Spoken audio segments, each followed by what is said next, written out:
তবে আমার সবচেয়ে যে কষ্টের বিষয় সেটা হচ্ছে আমি তো একজন এতিম। গত বছর আমার মা ছিল, এই মাহফিলগুলি আমার মা দেখে গেছে। এবছর মা নাই তো, সেজন্য আসলে কিছুই ভালো লাগে না। তারপরেও আসলে মা বলে গেছিল সবসময় করার জন্য, সেজন্য আমি মন থেকেই বলি এটা আমি করে যাব যতদিন বেঁচে থাকি। আমি যখন চলে যাব আমার সন্তানরা যেন করতে পারে, সেই দোয়া আপনাদের কাছে চাচ্ছি। তো প্রিয়, যে আমলটা যে বান্দা যত বেশি করবে সে তত বেশি মর্যাদাশীল হবে। সবাই সম্মানিত হতে চাই, বড় হতে চাই, আমরা বিভিন্ন ভাবে সম্মান অর্জন করতে চাই, সমাজে মর্যাদাশীল হতে চাই। কেউ অর্থের দ্বারা মর্যাদাশীল হতে চায়, কেউ ক্ষমতার দ্বারা মর্যাদাশীল হতে চায়, কেউ রাজনৈতিক বড় ব্যক্তিত্ব হয়ে মর্যাদাশীল হতে চায়। আল্লাহর রাসূল সাল্লাল্লাহু আলাইহি ওয়াসাল্লাম বলেন, ও বান্দা, তুমি মর্যাদাশীল যদি হইতে চাও, শোনো, কোন এমন একটা আমলের সন্ধান কি তোমাকে দিব, যে আমলটা তুমি যত বেশি করবা আল্লাহ পাক রব্বুল আলামিন তোমাকে তত বেশি মর্যাদাশীল বানায় দিবে। তুমি যত বেশি করবা তত বেশি মর্যাদাশীল হবা। যতবার তুমি যত বেশি বেশি আমলটা করবা তত বেশি আল্লাহ পাক তোমার মর্যাদাকে বুলন্দ করবেন, সম্মানিত করবেন। এমনকি আল্লাহর রাস্তায় সোনার উপাদান করা, আল্লাহর রাস্তায় জিহাদ করে শাহাদাত বরণ করা কিংবা গাজী হয়ে ফিরে আসার চাইতে উত্তম। সাহাবায়ে কেরাম আরজ করলেন, ইয়া রাসূলুল্লাহ, মা যালিকাল আমল, ওই আমল কি? রাসূল আরবি মুহাম্মদুর রাসূলুল্লাহ সাল্লাল্লাহু আলাইহি ওয়াসাল্লাম বললেন, যিকরুল্লাহি আযজা ওয়া জাল্লা। ও সাহাবীরা শুনো, ওই আমল হলো ওই আমলটা হলো আল্লাহ রাব্বুল আলামিনের, আল্লাহ পাকের জিকির। আল্লাহ পাকের জিকির অত্যন্ত দামি আমল, অনেক দামি আমল। এই জিকির শুধুমাত্র মানুষই করে, বিষয়টা এরকম না। আল্লাহ পাক রব্বুল আলামিনের যত সৃষ্টি আছে, আল্লাহ পাক রব্বুল আলামিনের যত মাখলুক আছে, সমস্ত মাখলুক আল্লাহ পাকের জিকির করে। সমস্ত মাখলুক, শুধু যে মানুষ জিকির করে তাই নয়, আল্লাহ পাকের নাম জপতে থাকে, আল্লাহ পাকের নাম উচ্চারণ করতে থাকে, আল্লাহকে স্মরণ করতে থাকে, জিকির করতে থাকে। এটা শুধু মানুষ না, বরং সমস্ত মাখলুক, যত মাখলুক আল্লাহ তাআলা সৃষ্টি করেছেন। এটা আমি মুফতি সাকিব বিন হাসানের কথা নয়, এটা আল্লাহ তাআলারই কথা। আল্লাহ তাআলা সূরা বনী ইসরাঈলের 44 নম্বর আয়াতে আমাদেরকে জানায় দেন, ওয়া ইন মিন শাইইন ইল্লা ইউসাব্বিহু বিহামদিহি ওয়ালাকিন লা তাফকাহুনা তাসবিহাহু। وإن من شيء إلا يسبح بحمده ولكن لا تفقهون تسبيحهم। ও বান্দা, প্রত্যেকটা মাখলুক, প্রত্যেকটা সৃষ্টিজীব আল্লাহ পাক রব্বুল আলামিনের তাসবিহ, মহিমা, প্রশংসা সহ মহিমা বর্ণনা করতে লাগে, ঘোষণা করে। ওয়ালাকিন লা তাফকাহুনা তাসবিহাহুম, তোমরা তাদের পবিত্রতা ও মহিমা ঘোষণা, তোমরা তাদের জিকির তোমরা শুনতে পাও না, অনুধাবন করতে পারো না। হাদিসের মধ্যে আছে, পানি, যেই পানি প্রবাহমান পানি আল্লাহ পাকের জিকির করে, বলেন সুবহানাল্লাহ। পানি আল্লাহ পাকের জিকির করে, যখন পানি আবদ্ধ হয়ে যায় তখন তার জিকির বন্ধ হয়ে যায়, যখন তা প্রবাহমান থাকে তখন এই পানিও জিকির করে। এজন্য প্রবাহমান পানি পানির মধ্যে নাপাক পড়লে নাপাক হয় না, কিন্তু আবদ্ধ পানির মধ্যে নাপাক পড়লে পানি নাপাক হয়ে যায়। ঠিক তেমনি ভাবে আমরা যে কাপড় পরি, নতুন কাপড়, পরিষ্কার পরিচ্ছন্ন কাপড় আল্লাহ পাক রব্বুল আলামিনের জিকির করে। পরিষ্কার পবিত্র কাপড় আল্লাহ পাক রব্বুল আলামিনের জিকির করে। এজন্য যখন দেখবেন আমরা কোনো নতুন কাপড় পরি কিংবা পরিষ্কার পরিচ্ছন্ন কাপড় পরি, তখন আমাদের মনটা একটু ভালো লাগে, ফ্রেশ লাগে, মনটা একটু হালকা লাগে, কি লাগে না? লাগে? হ্যাঁ, আমার কথা বুঝতে পারছেন? আমরা যখন নতুন কাপড় পরি বা পরিষ্কার পরিচ্ছন্ন কাপড় পরি, দিলে একটু ভালো লাগে না? দিলে ভালো লাগে, এরপর মনটা একটু ফ্রেশ ফ্রেশ লাগে, নরম নরম, হালকা হালকা লাগে, কি লাগে না? এটা হলো জিকরুল্লাহর বরকত। জিক্রুল্লাহর বরকত। কারণ আমি যে পোশাকটা পরেছি এই পোশাকটাও আল্লাহ পাক রব্বুল আলামিনের জিকির করছি, বলেন না সুবহানাল্লাহ। আমি যে পোশাকটা পরেছি এই পোশাকটাও কি আল্লাহ পাক রব্বুল আলামিনের জিকির করে। এমনকি আমাদের বাসার আশেপাশে আমাদের উপরে এই যে গাছের পাতা আমাদেরকে ছায়া দেয়, গাছের ডাল, এই যে আমাদের বাসার পাশে গাছটা দাঁড়িয়ে আছে, এই গাছটা পর্যন্ত আল্লাহ পাকের জিকির করে। এই গাছটা পর্যন্ত কি করে? আল্লাহ পাকের জিকির করে।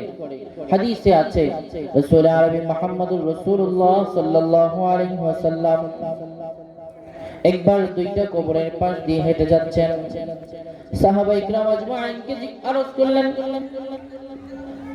রাসূল বলছেন, ও সাহাবীরা, এই দুইটা কবরের মধ্যে আযাব হচ্ছে।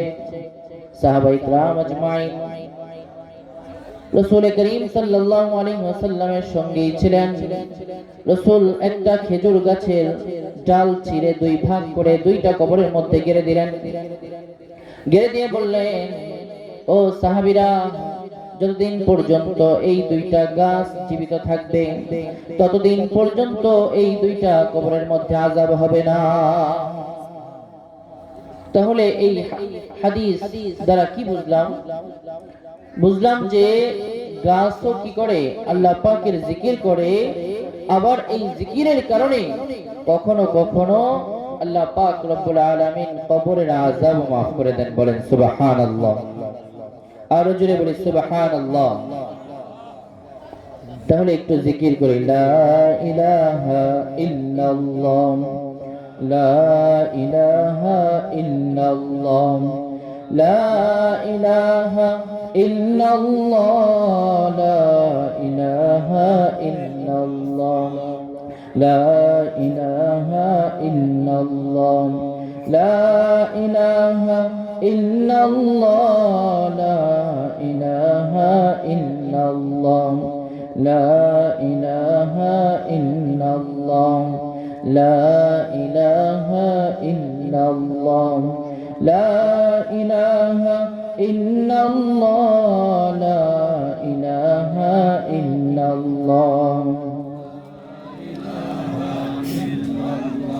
লা ইলাহা ইল্লাল্লাহ মুহাম্মাদুর রাসূলুল্লাহ সাল্লাল্লাহু আলাইহি ওয়াসাল্লাম। মুআজ্জাজ মুকাররম হাজরিন, এই জিকির হলো যাবতীয় ইবাদতের রূহ। কায়নাত, এই কায়নাতের একটা রূহ আছে, আর এই কায়নাতের রূহটা হলো জিকির।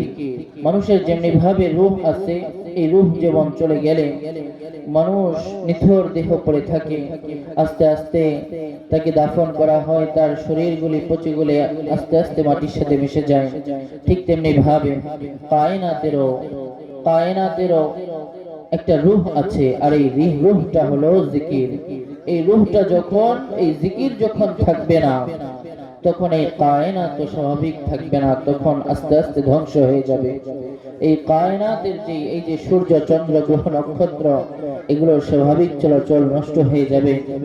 সূর্য আর আলো দিবে না, চাঁদ আর জ্যোৎস্না দিবে না। আমাদের যত মখলুক আছে এগুলো আমাদেরকে আর সেবা দিবে না, সব কিছু ধ্বংস হয়ে যাবে। যখন এই জিকির নাই হয়ে যাবে, এই জিকির করনেওয়ালা যখন কায়নাত থেকে গায়েব হয়ে যাবে, আল্লাহ পাক রব্বুল আলামিনের রাসূল দলিল হিসেবে বলছেন, লা তাকুমুস সাআতু হাত্তা ইউকালা ফিল আরদি আল্লাহ আল্লাহ। যতদিন পর্যন্ত আল্লাহ আল্লাহ বলনেওয়ালা লোক এই কায়নাতে থাকবে, ততদিন পর্যন্ত সূর্য আলো দিবে, চাঁদ জ্যোৎস্না দিবে, ততদিন পর্যন্ত গাছ ছায়া দিবে, জমি আসমান আমাদেরকে, আসমান স্বাভাবিক থাকবে, জমিন আমাদেরকে চলতে দিবে।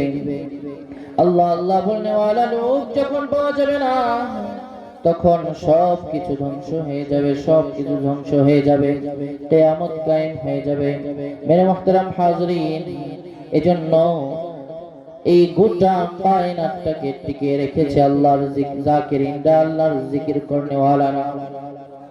সমস্ত দলদের দাবি আমরাই তো এই গোটা বিশ্বকে টিকায় রাখছি, আমরাই তো এই গোটা বিশ্বকে টিকিয়ে রেখেছি। রাজনীতিবিদরা তাদের দাবি হলো আমরা যদি এত সুন্দর সুশৃঙ্খল ভাবে প্রশাসন ঠিক না রাখতাম, আমরা যদি রাজনীতি না করতাম, তাহলে এই দেশ ঠিক থাকতো না, সব ধ্বংস হয়ে যেত। ডাক্তারদের দাবি আমরা যদি চিকিৎসা না করতাম, মানুষ মারা যেত, রোগে শোকে মানুষ মারা যেত, কায়নাত ধ্বংস হয়ে যেত। কৃষকদের দাবি আমরা যদি কৃষিকাজ না করতাম, মানুষ না খেয়ে মারা যেত। ইঞ্জিনিয়ারদের দাবি আমরা যদি বাড়ি দালান কোঠা না নির্মাণ করতাম, মানুষ বসবাস করতে পারতো না, কায়নাত ধ্বংস হয়ে যেত। আমরাই তো কায়নাত টিকিয়ে রেখেছি। কিন্তু আল্লাহ পাক রব্বুল আলামিন বলছেন না না না, সবার দাবি ভুল, সবার দাবি মিথ্যা। আমার এই কায়নাত টিকিয়ে রেখেছে আমার জাকিরিনরা, আমার জিকির করনেওয়ালারা, আমার নাম উচ্চারণকারীগণ। আল্লাহ রাসূল বলেন লা তাকুমুস সাআতু হাত্তা ইউকালা ফিল আরদি আল্লাহ আল্লাহ। মেরে মুহতারাম হাজরিন, এজন্য চলতে ফিরতে উঠতে বসতে যখন সুযোগ পাবো, যেই কোনো কাজে আল্লাহ পাক রব্বুল আলামিনের জিকির করব, আল্লাহ পাক রব্বুল আলামিনের নাম স্মরণ করব। মেরে মুহতারাম হাজরিন, আমি যেই কাজই করি না কেন, আমি কৃষি কাজ করি তো কৃষক, কৃষি কাজ করতে করতে আল্লাহর জিকির করি। আমি গাড়ি চালাই, আমি গাড়ি চালাইতে চালাইতে আল্লাহর জিকির করি, আল্লাহর নাম জপতে থাকি। আমি দোকানদার, দোকানে বসে মাল বিক্রি করি তো আল্লাহর নাম জপতে থাকি। আমি গৃহিণী, গৃহের সব কাজ করি তো গৃহের কাজ করতে করতে আল্লাহর নাম জপতে থাকি। আমি যেই কাজই করি না কেন, আল্লাহর নাম ওই কাজটা করতে করতে জপতে থাকি। আর মুআয ইবনে জাবাল রাদিয়াল্লাহু আনহু قال قال رسول الله صلى الله عليه وسلم ليس يتحسر أهل الجنة إلا على ساعة مرت بهم لم يذكر الله تعالى فيها। رسول عربي محمد رسول الله صلى الله عليه وسلم বলেন ليست لا يتحسر أهل الجنة إلا على ساعة مرت بهم। জান্নাতীদেরকে যখন জান্নাত দেওয়া হবে, সুবিশাল জান্নাত, সেই জান্নাত পেয়ে সে সন্তুষ্ট, খুব আরামসে জান্নাতের মধ্যে থাকবে, তার কোনো চাওয়া পাওয়া থাকবে না, তার কোনো অভাব অনটন থাকবে না, কোনো কিছুই থাকবে না। কিন্তু তার একটা আফসোস থাকবে। আল্লাহর রাসূল জানায় দেন লা ইয়াতাহাসসারু আহলুল জান্নাতি ইল্লা আলা সাআতিন মাররাত বিহিম। ওই সময়টুকুর জন্য সে আফসোস করবে যে এই সময়টা সে দুনিয়াতে কাটাইছে কিন্তু আল্লাহর জিকির করে নাই, আল্লাহর গোলামির ছাড়া কাটাইছে। ওই সময়টার জন্য আফসোস করবে, হায় আল্লাহ পাক রব্বুল আলামিন আমাকে এত সুন্দর জান্নাত দিবেন, এত বড় জান্নাত দিবেন, এত শান শৌকত দিবেন। হায় আমি দুনিয়ার জিন্দেগিতে যদি আরেকটা বার আল্লাহু আকবার বেশি বলতাম, হায় আরেকটা বার যদি সুবহানাল্লাহ বেশি বলতাম, আল্লাহু আকবার যদি বেশি বলতাম, হায় আমি দুনিয়ার জিন্দেগিতে যদি আরো 2টা রাকাত নামাজ বেশি পড়তাম। জান্নাতে আফসোস করবে, দুনিয়ার জিন্দেগিতে কত সময় নষ্ট করেছি, কতগুলি সূরা মুখস্থ করছিলাম, আল্লাহ পাক ওই পরিমাণ তালার বিশাল বড় বাড়ি আমাকে দিয়েছে। হায় যদি আমি আরেকটা সূরা মুখস্থ করতাম, আর 2টা আয়াত যদি বেশি মুখস্থ করতাম, তাইলে আমার যেই জান্নাতটা, জান্নাতে যেই সুবিশাল সুন্দর অট্টালিকা দিছে, ওই অট্টালিকা আরো 2টা তলা বেশি উঁচু হইতো। আফসোস করবে লা ইয়াতাহাসসারু আহলুল জান্নাতি ইল্লা আলা সাআতিন মাররাত বিহিম লাম ইয়াযকুরুল্লাহ তাআলা ফিহা। মেরে মুহতারাম হাজিরিন, জান্নাতে আফসোস করবে, হায় আমি যদি দুনিয়ার জিন্দেগিতে যখন ধনাঢ্যতা ছিল তখন যদি আরো 10টা টাকা বেশি দান করতাম, হায় আমার যদি আরো 10টা টাকা বেশি দান করতাম, তাহলে তো আল্লাহ তাআলা আরো সুন্দর, আরো সুবিশাল জান্নাত আমাকে দিত। আমি আমার মায়ের খেদমত করছি, মায়ের খেদমতের জন্য আমি 10,000 টাকা প্রতি মাসে ব্যয় করছি। হায় আমি যদি আমার সামর্থ্য ছিল, আমি চাইলেই 20,000 করে দিতে পারতাম, কিন্তু আমি তখন দেই নাই। হায় আমি যদি তখন মায়ের খেদমতের জন্য মাসে মাসে 20,000 টাকা দিতাম। এইরকম ভাবে আফসোস করে করে বলবেন, হায় আমি যদি এটা করতাম, হায় আমি যদি আরেকটু ওই সময়টাকে নষ্ট না করতাম, ওই সময়টার মধ্যে আল্লাহর গোলামি করতাম, হায় আমি যদি তাহাজ্জুদের নামাজটা মিস না দিতাম, ওই সময়টাই তাহাজ্জুদের নামাজ পড়তাম, আওয়াবিন পড়তাম, চাষ পড়তাম, তাহলে আমার জান্নাতটা তো আরো সুবিশাল হইতো, আমার জান্নাতটা তো আরো সুন্দর হইতো। এইভাবে বান্দা আফসোস করবে, আফসোস করবে। মেরে মুহতারাম হাজিরিন, রাসূল আরবি মুহাম্মদুর রাসূলুল্লাহ সাল্লাল্লাহু আলাইহি ওয়াসাল্লাম যখন মিরাজ থেকে ফিরে আসছিলেন, সপ্তাকাশে আমাদের জাতির পিতা হযরত ইব্রাহিম আলাইহিস সালামের সঙ্গে সাক্ষাৎ।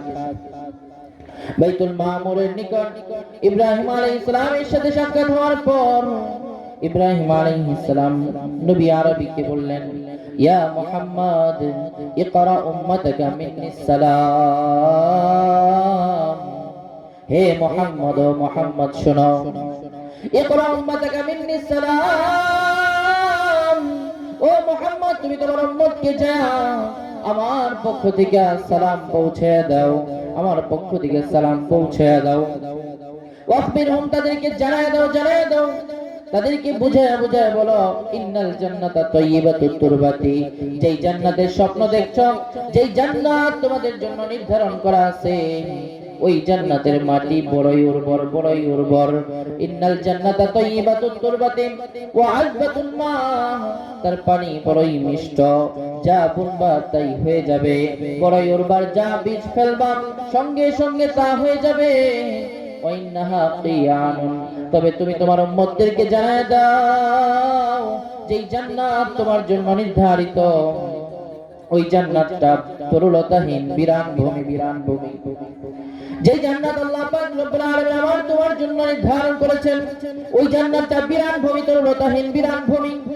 ওয়াইন্না গরাসাহা সুবহানাল্লাহ, আলহামদুলিল্লাহ, ওয়া লা ইলাহা ইল্লাল্লাহ, আল্লাহু আকবার। তবে ওই বিরান ভূমিটাকে তুমি কিভাবে সাজাইবা? আল্লাহ পাক রব্বুল আলামিনের হাবিব জানায় দেন, তুমি ওই জান্নাত, ওই তরলতাহীন জান্নাতটাকে সাজানোর জন্য দুনিয়াতেই তোমাকে সাজাইতে হবে। ওই বিরান ভূমিটাকে বীজ ফেলে ফেলে গাছে, গাছ গাছালিতে, ফলে ফুলে তোমাকে সাজাইতে হবে। দুনিয়াতে থাইকা থাইকাই সাজাইতে হবে, দুনিয়াতে বসে বসেই তোমাকে ওই জান্নাতটাকে গুছাইতে হবে, সুন্দর করতে হবে। দুনিয়াতে বসে বসে কিভাবে গুছাইবা, কিভাবে সাজাইবা, আল্লাহর রাসূল এইটাও মাধ্যম বলে দিয়েছেন। বীজ কই পাইবা? গাছ বুনবা তো কি বীজ পাইবা কই? আল্লাহ পাক রব্বুল আলামিনের রাসূল জানায় দেন, ওয়া ইন্না গরাসাহা সুবহানাল্লাহ, ওই জান্নাতটা সাজানোর জন্য যেই গাছ বুনবা তার বীজ হলো সুবহানাল্লাহ। ওই গাছটার বীজ কি? সুবহানাল্লাহ, আলহামদুলিল্লাহ, ওয়া লা ইলাহা ইল্লাল্লাহ, আল্লাহু আকবার। যতবার তুমি সুবহানাল্লাহ, আলহামদুলিল্লাহ বলবা, তো জান্নাতে বলার সঙ্গে সঙ্গে জান্নাতে একটা গাছ রোপণ হয়ে যাবে। জিকিরের এত স্পিড, এত স্পিড, বলতে দেরি হবে, জান্নাতে গাছ রোপিত হতে দেরি হবে না।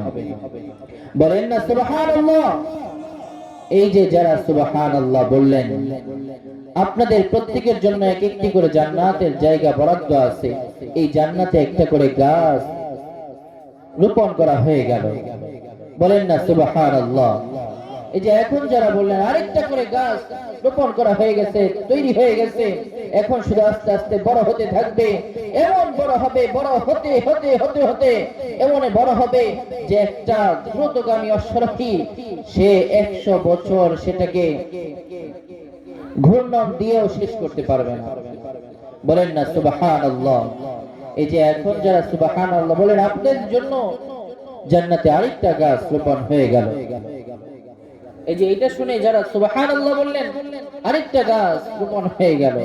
মেরে মুহতারাম হাজিরিন, এই যে সুবহানাল্লাহ, আলহামদুলিল্লাহ, ওয়া লা ইলাহা ইল্লাল্লাহ, আল্লাহু আকবার, এই যে জিকির, আল্লাহর নামের তাসবিহ পাঠ করার সঙ্গে সঙ্গে জান্নাতে গাছ রোপণ হয়, জান্নাতটা সুসজ্জিত হতে থাকে, এটা আমাদের বিশ্বাস হয় কি হয়? আপনাদের সকলে বিশ্বাস করেন তো? কে কে বিশ্বাস করেন? হাত তুলে দেখাই। মাশাআল্লাহ, হাত নামান। এটা আল্লাহর রাসূলের কথা, এটা আমাদের বিশ্বাস করতে হবে। মেরে মুহতারাম হাজরিন, জান্নাতটাকে গুছাইতে হবে, জান্নাতটাকে সুসজ্জিত করতে হবে। যত বেশি আমরা তাসবিহাত পাঠ করব, বেশি বেশি জিকির করব, বেশি বেশি তাসবিহাত পাঠ করব, সাথে সাথে যেটা করতে পারি সেটা হলো আমরা বেশি বেশি কোরআনে কারীমের আয়াত মুখস্থ করব।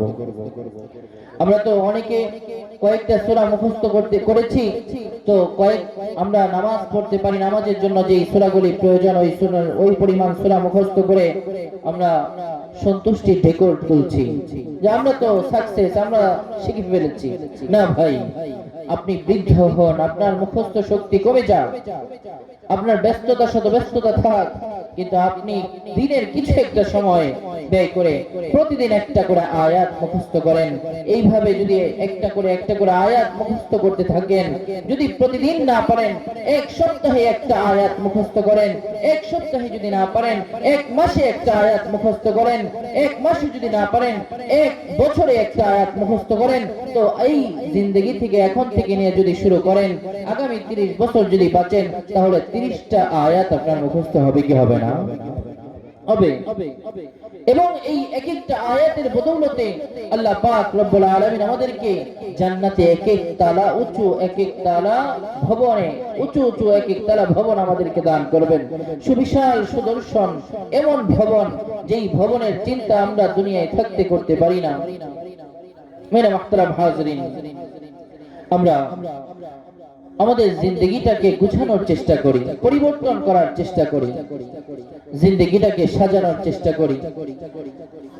জিন্দেগিটাকে যদি এখনই সাজাইতে না পারি, এই জিন্দেগিতে যদি আমরা বিফল হয়ে যাই, একটা কথা আমাদেরকে মনে রাখতে হবে, দুনিয়ার জিন্দেগিতে যদি মানুষ পরীক্ষা দিয়ে ফেল করে, তাহলে দ্বিতীয়বার পরীক্ষা দেওয়ার সুযোগ পায় কি পায় না? পায়। কিন্তু আমরা যদি আমাদের জীবনের পরীক্ষায় একবার ফেল করে ফেলি, তাহলে দ্বিতীয়বার আর পরীক্ষা দেওয়ার সুযোগ নাই। আল্লাহ পাক রব্বুল আলামিনের কাছে শত চিৎকার, শত কান্না আর রোনা জারি করলেও আল্লাহ পাক আমাদেরকে দুনিয়ায় পাঠাইবেন না। আমরা যদি আল্লাহর কাছে দরখাস্ত করি যে আল্লাহ, দুনিয়াতে খুব ভুলের মধ্যে ছিলাম, আমল করি নাই, আপনি যেই পথে চলতে বলছেন ওই পথে চলি নাই, আপনি হালাল খেতে বলছেন তো হারাম খেয়েছি, আপনি নামাজে ডেকেছেন তো নামাজ পড়ি নাই, তো এইভাবে জীবন যাপন করছি, আপনার অবাধ্যতার সাথে জীবন যাপন করছি। আল্লাহ, আমি তো জাহান্নামী হয়ে গেছি, আমার আরেকটা বার সুযোগ দেন, এইবার দুনিয়াতে পাঠাইলে আর ভুল করব না, সারা জিন্দেগি আপনার পায়ে কুদরতি পায়ে সিজদা দিয়ে থাকবো। এইরকম যদি শতবার দরখাস্ত করি, তাহলেও আল্লাহ তাআলা পাঠাবেন না, দুনিয়াতে আরেকবার পরীক্ষা দেওয়ার জন্য পাঠাবেন না। এজন্য ভাই, জীবনের পরীক্ষা একবার, যদি সফল কাম হতে পারি তো সফল কাম আলহামদুলিল্লাহ, আর যদি একবার এই জীবনে ব্যর্থ হয়ে যায়, তাহলে সফলতা অর্জন করার জন্য দ্বিতীয়বার আর পরীক্ষা দেওয়ার সুযোগ নাই। আছে? সুযোগ নাই। এজন্য আমাদের জিন্দেগিটাকে আমলে জিন্দেগি হিসেবে তৈরি করতে হবে। ভাই, জিকিরের কথা যে বলছিলাম, এই জিকির শুধুমাত্র যে আমি তাসবিহাত পাঠ করব এটার নাম জিকির না। জিকির তো যখন হাইয়া আলাস সালাহ বলে আল্লাহ পাক রব্বুল আলামিন মুয়াজ্জিনের সুরে ডাক দিবেন, আমাদেরকে দিনে 5 বার আল্লাহ পাক রব্বুল আলামিন হাইয়া আলাস সালাহ বলে ডাক দেন। যখন সালাতের ডাক দেন, তখন সমস্ত কিছু ফেলে আল্লাহ পাক রব্বুল আলামিনের কুদরতি পায়ে সিজদা দেওয়ার জন্য সালাতের দিকে চলে আসার নাম হলো জিকির। যখন রোজা আসবে, কয়েকদিন পরেই রোজা আসছে, রোজা আসলে রোজার মাসে রোজা রাখার নাম হলো জিকির। এই যে সামনে ভোট আসছে, নির্বাচনের সময় আপনি যখন ভোট দিতে যাবেন, তখন প্রকৃত দিনদার প্রার্থীকে ভোট দেওয়ার নাম হলো জিকির। মেরে মুহতারাম হাজরিন, যেই সময়ে যেই কোনো কাজ করেন না কেন, প্রত্যেকটা কাজের ক্ষেত্রে আল্লাহ পাক রব্বুল আলামিনকে স্মরণ করা, এই ক্ষেত্রে আল্লাহ পাক কি চান, আল্লাহ পাক এই কি কাজটা করলে আল্লাহ পাক খুশি হবেন, এইভাবে চিন্তা করা, এই চিন্তা করার নামটাই হলো জিকির। যখন যেই কাজ করি, মিরাজে রাসূল করিম সাল্লাল্লাহু আলাইহি ওয়াসাল্লাম যখন গিয়েছিলেন, যাওয়ার পথে জিবরিল আমিনকে নিয়ে যখন বোরাকে চলে যাচ্ছিলেন, রাসূল আরবি মুহাম্মদুর রাসূলুল্লাহ সাল্লাল্লাহু আলাইহি ওয়াসাল্লাম প্রতিমধ্যে অনেকগুলো আযাবের দৃশ্য দেখেছেন।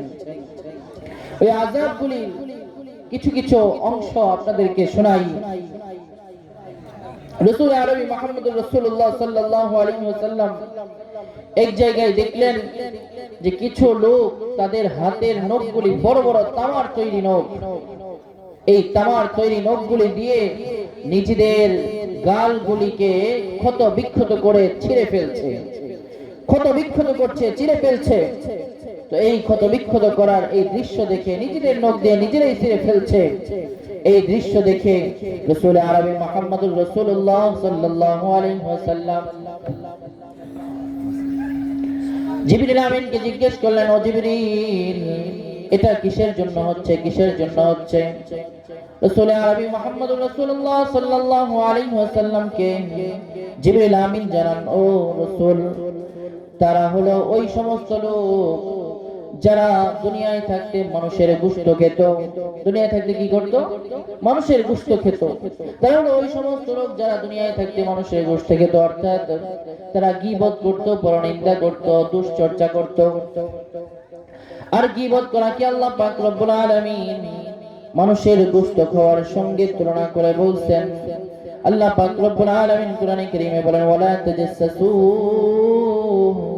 ولا يغتب بعضكم بعضا أيحب أحدكم أن يأكل لحم أخيه ميتا فكرهتموه। আল্লাহ পাক রব্বুল আলামিন বলেন, ওয়ালা তাজাসসু, তোমরা একে অপরের অন্যের দোষ অন্বেষণ করো না, তালাশ কইরো না, তোমরা একে অপরের গীবত কইরো না। তোমরা কি মৃত ভাইয়ের গোশত খাওয়া পছন্দ করবা? না না না, পছন্দ করবা না, বরং তা অপছন্দই করবা। আল্লাহ পাক রব্বুল আলামিন গীবত করতে নিষেধ করেন। গীবত, পরনিন্দা করা, গীবত করা, দুশ্চর্চা করা, এটা বড়ই কঠিন বিষয়। একজন মানুষের সম্মান নষ্ট করে।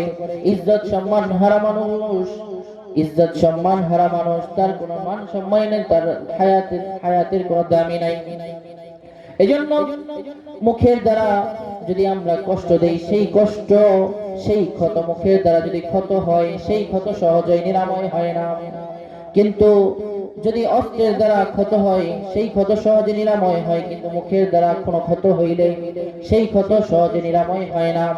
কবি যথার্থই বলেন, জারাহাতুস সিনারি লাহাতিয়া মালা ইয়ালতামু মা জারাহাল লিসান। এজন্য ভাই, আমরা সমাজে চলাফেরা করব, আমরা সমাজে উঠা বসা করব। উঠা বসা করতে করতে আমরা এই যে সমাজের মানুষ একে অপরের নামে দোষ ত্রুটি, গীবত করা, কে কি করলো, এগুলো নিয়ে আলোচনা করা, এটা ভাই অনেক জঘন্যতম গুনাহ। আরেকজনের দোষ নিয়ে খোঁচাখুচি করা, আরেকজনের দোষ নিয়ে টানাটানি করা, এটা অনেক বড় গুনাহ। এটা থেকে আমরা বেঁচে থাকবো। আল্লাহ পাক রব্বুল আলামিন আমাদের সবাইকে এই ধরনের গুনাহ থেকে বেঁচে থাকার তৌফিক দান করেন, বলেন আমিন। আল্লাহ পাক রব্বুল আলামিনের রাসূল সামনের দিকে এগিয়ে চললেন। যায়া কিছু দূর সামনে যায় একটা লোককে দেখলেন, রক্তের দরিয়ার মধ্যে হাবুডুবু খাচ্ছে, রক্তের দরিয়ার মধ্যে হাবুডুবু খাচ্ছে, হাবুডুবু খাচ্ছে। কোনো কুল কিনারা পায় না, কোনো কুল কিনারা পায় না, শুধুমাত্র সাঁতার কাটছে তো কাটছে, কোনো কুল কিনারা পায় না। এমন ভাবে সে বড় বড় পাথরের টুকরা লুকমা বানিয়ে খেয়ে ফেলছে।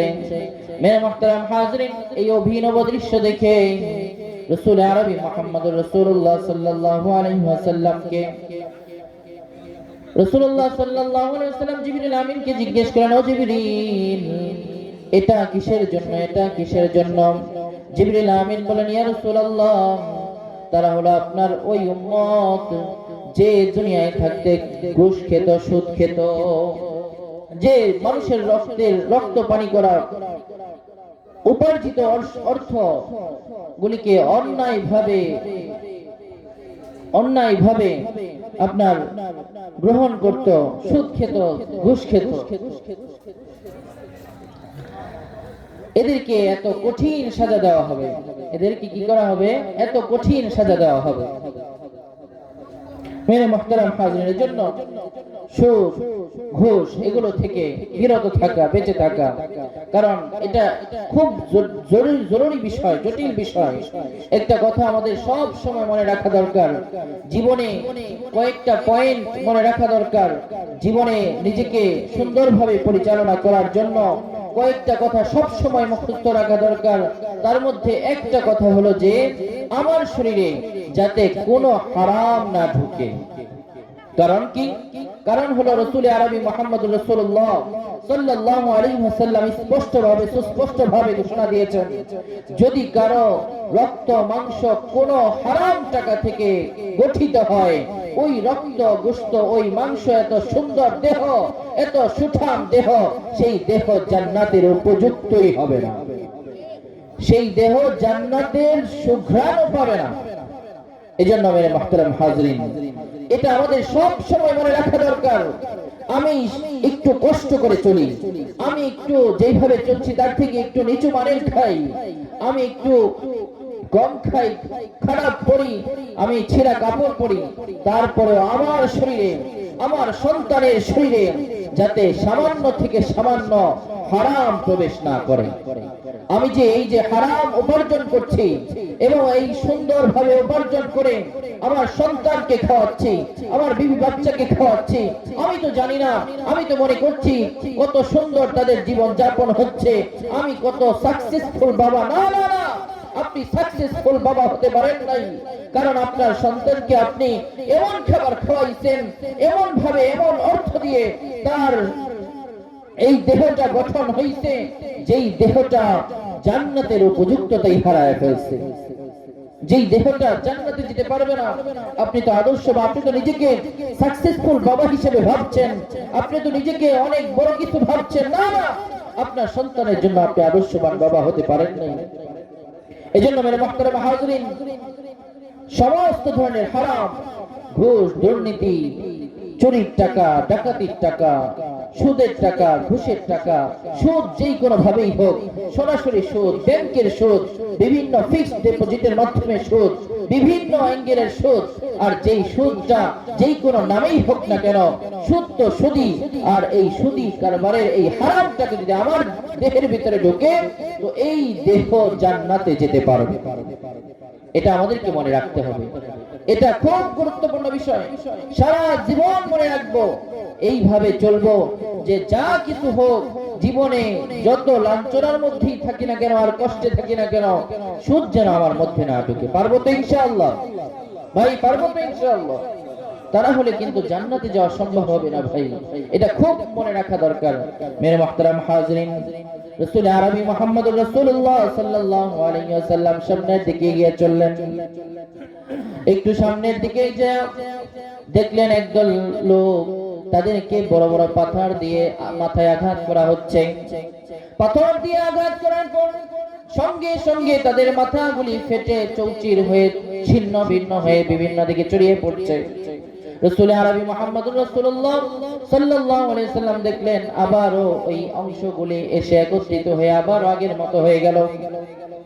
আবারও ফেরেশতারা বড় বড় পাথর টুকরা দিয়ে আবারও আঘাত করছে, আবারও ছিন্ন ভিন্ন হয়ে গেল, চৌচির হয়ে ছড়িয়ে ছিটিয়ে পড়লো। এভাবে আবারও আঘাত দিচ্ছে, আবারও বাড়ি দিচ্ছে, চিৎকার করে উঠছে আর অসহ্য যন্ত্রণায় আবারও সবকিছু লন্ডভন্ড চৌচির হয়ে গেল। এই অভিনব দৃশ্য দেখে রাসূল আরবি মুহাম্মদুর রাসূলুল্লাহ সাল্লাল্লাহু আলাইহি ওয়াসাল্লাম জিবরিল আমিনকে ডাক দিয়ে বলেন, ও জিবরিল, এটা কিসের জন্য, কিসের জন্য? রাসূল আরবি মুহাম্মদুর রাসূলুল্লাহ সাল্লাল্লাহু আলাইহি ওয়াসাল্লামকে জিবরিল আমিন বললেন, ইয়া রাসূলুল্লাহ, এটা হলো ওই সমস্ত কারণে, এটা হলো আপনার উম্মতের ওই সমস্ত লোক যারা দুনিয়াতে ফরজ নামাজে অলসতা করত। মুয়াজ্জিনের সুরে আল্লাহ পাক রব্বুল আলামিন হাইয়া আলাস সালাম বলে যখন ডাক দিত, হাইয়া আলাস সালাম ডাক দেওয়ার পরে বান্দা পাঁচটা বার এই হাইয়া আলাস সালাম ডাক শোনার পরেও তার কর্ণকুহরে পৌঁছায় নাই, তার দিলের ভিতরে প্রভাব সৃষ্টি করে নাই। মেরে মুহতারাম হাজরিন, আল্লাহ পাক রব্বুল আলামিন ডাক দেন, কিন্তু বান্দা 5টা বার যে ডাক শুনলো, একটা বারও আল্লাহর ডাকে সাড়া দেয় না। 5টা বার ডাক দিলে একটা বারও আল্লাহ পাকের ডাকে সাড়া দেয় না। এমনও তো হতভাগা আছে যারা মসজিদের পাশে দাঁড়ায় দাঁড়ায় গল্প করে, মসজিদের কাছে দাঁড়ায় দাঁড়ায় বসে বসে গল্প করে। যখন মুয়াজ্জিন হাইয়া আলাস সালাহ বলে ডাক দেয়, হাইয়া আলাস সালাহ ডাক শুই না মসজিদে আসবে তো দূরের কথা, এই ডাক শুই না সঙ্গে সঙ্গে দূরে সইরা যায়। আছে কিনা এরকম? আছে না ভাই? এরকম হতভাগাও এই দিঘির পার না থাকলে অন্য কোনো জায়গা আছে? আছে না ভাই? মেরে মুহতারাম হাজরিন ভাই, ফরজ নামাজ অত্যন্ত গুরুত্বপূর্ণ। ফরজ নামাজগুলি 5 ওয়াক্ত নামাজ, মা বোনরা 5 ওয়াক্ত নামাজ আমরা গুরুত্ব সহকারে পড়ব, সময় মতো পড়ব। আমাদের মা বোনেরা নামাজ পড়ে কিন্তু তারা সময় মতো পড়ে না, বলে যে এই তো আরেকটু কাজ বাকি আছে, কাজটা শেষ করে নেই। কিন্তু সময় মতো নামাজটা পড়া, এটা যে কত সওয়াবের, কত নেকির, এটা আমরা বুঝি না। এজন্য সময় মতো নামাজটা পড়ে ফেলা, যখন নামাজের সময় হবে তখনই পড়া, বাকি কাজটা পরে করা। 5 ওয়াক্ত নামাজ আল্লাহ তাআলা আমাদের সবাইকে পড়ার তৌফিক দান করেন, বলেন আমিন। মেরে মুহতারাম হাজরিন, রাসূলুল্লাহ সাল্লাল্লাহু আলাইহি ওয়াসাল্লাম সামনের দিকে এগিয়ে চললেন। কিছু দূর যাওয়ার পরে দেখলেন একদল লোকের সামনে কিছু দুইটা ডেগ রাখা, একটা পাতিলের মধ্যে, ডেগের মধ্যে কাঁচা গোশত, আর একটার মধ্যে কাঁচা গোশত, যেই কাঁচা গোশত থেকে দুর্গন্ধ বের হচ্ছে, আর একটা পাতিলের মধ্যে সুস্বাদু রান্নার গোশত। ওই সুস্বাদু রান্না গোশতগুলি রেখে ওই লোকগুলি কাঁচা পচা দুর্গন্ধ যুক্ত গোশতগুলি খাচ্ছে আর চিৎকার করছে অসহ্য যন্ত্রণায়। রাসূল আরবি মুহাম্মদুর রাসূলুল্লাহ সাল্লাল্লাহু আলাইহি ওয়াসাল্লাম দেখলেন ওই লোকগুলি পাকানো সুন্দর সুস্বাদু গোশতগুলি রাইখা কাঁচা পচা গোশতগুলি খাচ্ছে আর অসহ্য যন্ত্রণায় চিৎকার করছে। এই অভিনব দৃশ্য দেখে জিবরিল আমিনকে ডাক দিয়ে বলেন, ও জিবরিল, কি জন্য তারা এত কষ্ট করছে, এইরকম করছে, সুন্দর সুস্বাদু গোশতগুলো না খাইয়া কাঁচা গোশতগুলো খাচ্ছে? রাসূল আরবি মুহাম্মদুর রাসূলুল্লাহ সাল্লাল্লাহু আলাইহি ওয়াসাল্লাম কে জিবরিল আমিন বলেন, ইয়া রাসূলুল্লাহ, এরা হলো আপনার উম্মতের ওই সমস্ত লোক যাদের ঘরে বৈধ স্বামী স্ত্রী থাকার পরেও তারা কি করত? পরক্রিয়ায় লিপ্ত ছিল। যাদের ঘরে বৈধ স্বামী স্ত্রী ছিল কিন্তু তারপরেও তারা অন্যত্র অন্য নারী পুরুষের সাথে রাত কাটাতো, পরক্রিয়া করত। এই পরক্রিয়া সমাজে এত বেশি সয়লাভ হয়েছে। আগে আমরা বিভিন্ন পত্রিকায় পড়তাম বিদেশের ঘটনা, ঢাকার শহরের ঘটনা পড়তাম, কিন্তু এখন এই সমস্যাগুলি গ্রামে গঞ্জে, পাড়ায় পাড়ায়, মহল্লায়, বংশে বংশে, পরিবারের ভিতরে রৌদ্রে ঢুকে গেছে। দিঘির পারে না থাকলেও এইগুলো অন্যান্য সমাজে আছে কি নাই? আছে না ভাই? আছে না? এই সমস্যা বিশাল আকার ধারণ করছে। এটার অন্যতম একটা কারণ হলো মোবাইলের ফিতনা। অন্যতম একটা কারণ কি? মোবাইলের ফিতনা। মোবাইলটা আমরা বাবারা মেয়েদের জন্য, ছেলেদের জন্য এত সহজলভ্য করে দিয়েছি। আমরা নিজেদেরকে ভালো একজন বাবা হিসেবে আমাদের সন্তান মোবাইল চাওয়ার সঙ্গে সঙ্গে তাদের হাতে মোবাইল তুলে দিচ্ছি, কিন্তু আমরা খবর রাখছি না তারা কিভাবে কি করছে না করছে। এই মোবাইলের ফিতনা বিশাল বড় ফিতনা। আল্লাহ পাক রব্বুল আলামিন আমাদের সবাইকে, সমস্ত মা বোনকে, সমস্ত যুবক বৃদ্ধ সবাইকে আল্লাহ তাআলা এই মোবাইলের ফিতনা থেকে হেফাজত করেন, বলেন আমিন। আরেকটা কারণ হলো পর্দা না করা। আরেকটা কারণ কি? পর্দা না করা। এই যে নামাজ ফরজ, এটা আমরা এখানে যারা বসে আছি সবাই জানি, এবং এটা নিয়ে বহুত পর্যায়ে আলোচনা হয়, কিন্তু পর্দা এটা যে একটা গুরুত্বপূর্ণ ফরজ এটা আমরা অনেকে জানি না। আবার পর্দা যে কতটুকু পর্দা করা দরকার, কার সাথে পর্দা করা দরকার, এটা তো অনেকেই জানি না, অথচ এটা খুব বেশি জরুরি। আজকে যে এই যে সমাজের মধ্যে এত ফিতনা, এই সমস্ত ধরনের ফিতনার মূল কারণ হলো পর্দা না করা। পুরুষ মহিলা সবাই অবাধে মেলামেশা করছে, এই যে অবাধ মেলামেশা, এটার অন্যতম কারণ এই ফিতনাগুলি, অন্যতম কারণ। এজন্য আমাদের পর্দার বিষয়ে গুরুত্ব দেয়া, পর্দা করা, এটা আল্লাহ পাক রব্বুল আলামিন বান্দার উপকারের জন্যই তো বিধান করছেন, তাই না ভাই? আল্লাহ পাক এই বিধানটা কি জন্য দান করছেন? বান্দার উপকারের জন্য না, বান্দার উপকারের জন্য। এজন্য আমরা কি করব? সবাই পর্দা করব। এমন তো অনেক ভাই আছে, আমরা 5 ওয়াক্ত নামাজি, অনেক হাজি গাজী কুতুব আছে যারা হজ করতে সমস্ত ওয়াক্ত মতো নামাজ পড়ে, জামাতের সাথে নামাজ পড়ে, বিশাল বড় দাড়ি রাখতে, তসবিহ ছাড়া সে হাজেই না, কিন্তু তার মেয়ে পর্দা ছাড়া স্কুলে যায়, এরকম আছে কি নাই? তার বউ পর্দা ছাড়া সে মার্কেটে যায়, এরকম আছে কি নাই? আছে। এইরকম ভাবে তার পরিবারের লোকেরা পর্দা ছাড়া চলে, কিন্তু তার এই বিষয়ে কোনো গুরুত্ব নাই। সে মানুষের বাড়ির মহিলারা কি করে এটা নিয়ে খুঁটাখুটি করে, কিন্তু নিজের বাড়ির মহিলারা পর্দা ছাড়া চলে, মার্কেটে যায়, নিজের বাড়ির মেয়েটা স্কুলে যাইতেছে, বুকে উন্না না দিয়ে এইভাবে চলতেছে, তার কোনো খবর নাই। এরকম দিঘির পারে না থাকলে অন্য জায়গায় আছে কি নাই ভাই? আছে। মেরে মুহতারাম হাজরিন, এজন্য পর্দাকে খুব গুরুত্ব দেয়া, পর্দা আমাদের সবার করা দরকার। পর্দার বিষয়ে যথেষ্ট আলোচনা হওয়া দরকার। আমার তো সময় সংক্ষিপ্ত, এজন্য এই বিষয়ে বেশি কিছু বলতে পারলাম না। এই বিষয়ে অনেক দীর্ঘ আলোচনা আছে। তো আমরা আমাদের আইম্মাই মাসাজিদ, তারা আমাদের উস্তাদ, এই মসজিদের ইমামরা আমাদের কি ভাই? উস্তাদ। উস্তাদ আলী রাদিয়াল্লাহু তাআলা আনহু বলেন যে আমার উস্তাদকে আমি যদি আমার শরীরের চামড়াটা খুলে পায়ের জুতা বানায় দেই, তারপরে আমার উস্তাদের ঋণ শোধ হবে না। বলেন না সুবহানাল্লাহ। আর আমরা আমাদের উস্তাদের সাথে কি আচরণ করি? প্রত্যেকটা মসজিদের ইমাম এক একজন উস্তাদ, শিক্ষক, এক একজন হযরত, তাদের সাথে সম্পূর্ণভাবে আদব দিয়ে কথা বলা, তাদের সাথে আদব দিয়ে চলা, তাদেরকে শিক্ষক মনে করে জি হুজুর সম্পর্ক রাখা, এবং তাদের থেকে সব সময় জীবনের সমস্ত বিষয় তাদের থেকে শিখে জীবনটাকে সাজানো আমাদের দায়িত্ব। আল্লাহ পাক রব্বুল আলামিন আমাদের সবাইকে তৌফিক দান করেন, বলেন আমিন। আর জোরে বলে আমিন। আল্লাহ তাআলা এই মজলিসকে, এই মজমাকে কবুল করেন, সকলে বলেন আমিন। আর জোরে বলে আমিন।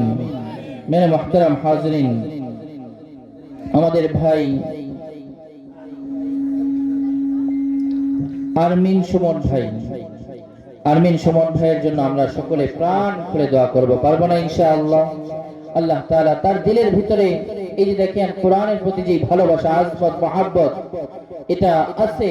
উলামায়ে কিরামকে মহব্বত করে আমরা সকলেই দোয়া করি আল্লাহ তাআলা যেন তাকে সারা জিন্দেগি সুস্থতার সাথে ইসলাম পালন করে, ঈমানের সাথে সারা জিন্দেগি ইসলামের খিদমত করতে করতে জীবন যাপন করার তৌফিক দান করেন, বলেন আমিন। আমরা সকলে আরমিন সুমন ভাইয়ের মা বাবার জন্য দোয়া করব, আল্লাহ তাআলা যেন আরমিন সুমন ভাইয়ের মা বাবাকে জান্নাতের উচ্চ আলা মাকাম দান করেন, বলেন আমিন। ওয়া আখির দাওয়ানা আলহামদুলিল্লাহি রাব্বিল আলামিন। আসসালামু আলাইকুম ওয়া রাহমাতুল্লাহি ওয়া বারাকাতুহু।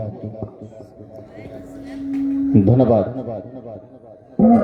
আমাদের আজকের মাহফিলের সম্মানিত বিশেষ বক্তা জনাব হযরত মাওলানা মুফতি সাকিব বিন হাসান সাহেবকে, তিনি যে আলোচনা করেছেন, আল্লাহ সুবহানাহু ওয়া তাআলা আমাদের সকলকে পরিপূর্ণভাবে আমল করার তৌফিক দান করুন, সকলে বলি আমিন। আলহামদুলিল্লাহ, আমরা দীর্ঘ প্রতীক্ষার পরে আমাদের আজকের মাহফিলের সম্মানিত প্রধান বক্তা আমাদের কাছে উপস্থিত হয়ে গেছেন। আমরা তার জবান থেকে সুন্দর নসিহত শুনব। এর আগেই কণ্ঠস্বরা শিল্পী গোষ্ঠীর দুজন সদস্য, তিনি আমাদেরকে ইসলামী সঙ্গীত গিয়ে শোনাবেন।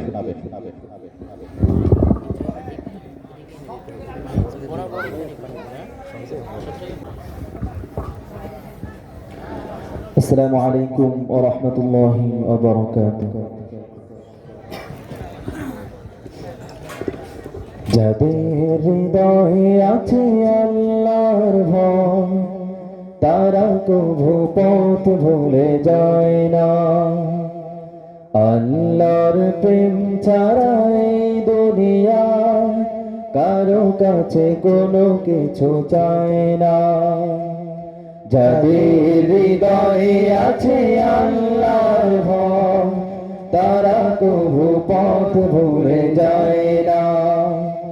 আল্লাহর প্রেম ছাড়া এই দুনিয়া কারো কাছে কোনো কিছু চায় না। রাতের আঁধারে যারা সেজদাতে রয় দু চোখের স্রোতে নদী যেন বয়। রাতের আঁধারে যারা সেজদাতে রয় দু চোখের স্রোতে নদী যেন বয়। চলনার হাত ছানি যতই আসুক, চলনার হাত ছানি যতই আসুক, শত্রুকে কভু ভয় পায় না। যাদের হৃদয়ে আছে আল্লাহর ভয় তারা কভু পথ ভুলে যায় না। আল্লাহর প্রেম ছাড়া এই দুনিয়ায় কারো কাছে কোনো কিছু চায় না। যাদের হৃদয়ে আছে আল্লাহর ভয় তারা কভু পথ ভুলে যায় না। আল্লাহর প্রেম ছাড়া এই দুনিয়ায় কারো কাছে কোনো কিছু চায় না।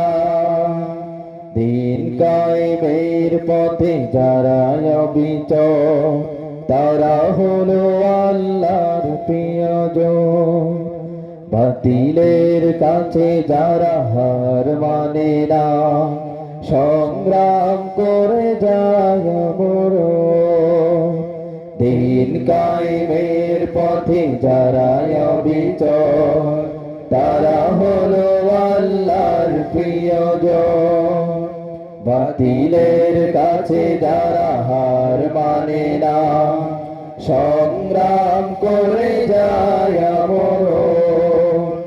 হেরার আলোতে যার হৃদয় রঙিন হাতে আল কোরআনের দীপ্ত সঙ্গীন। হেরার আলোতে যার হৃদয় রঙিন হাতে আল কোরআনের দীপ্ত সঙ্গীন। সত্যের পথে যারা নিবেদিত প্রাণ, সত্যের পথে যারা নিবেদিত প্রাণ, শত্রুকে কভু ভয় পায় না। যাদের হৃদয়ে আছে আল্লাহর ভয় তারা কভু পথ ভুলে যায় না। আল্লাহর প্রেম ছাড়া এই দুনিয়ায় কারো কাছে কোনো কিছু চায় না।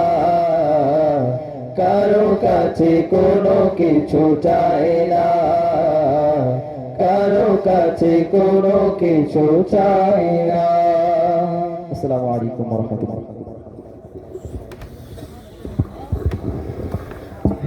মাশাআল্লাহ, আলহামদুলিল্লাহ।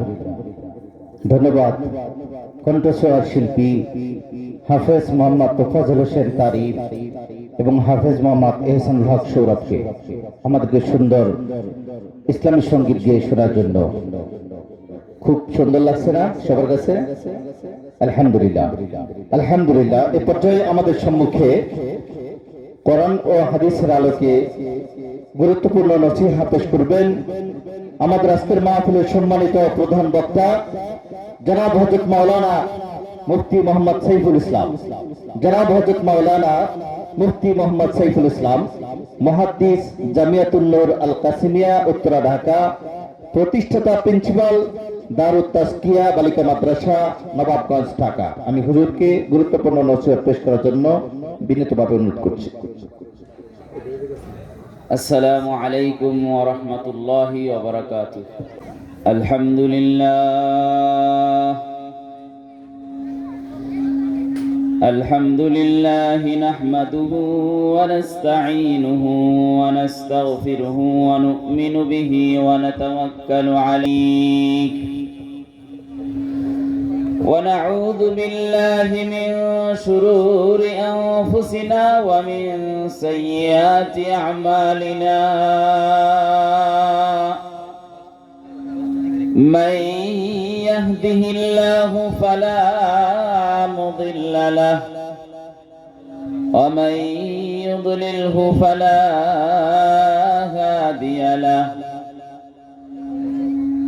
ونشهد أن لا إله إلا الله وحده لا شريك له ونشهد أن سيدنا وسندنا ونبينا وحبيبنا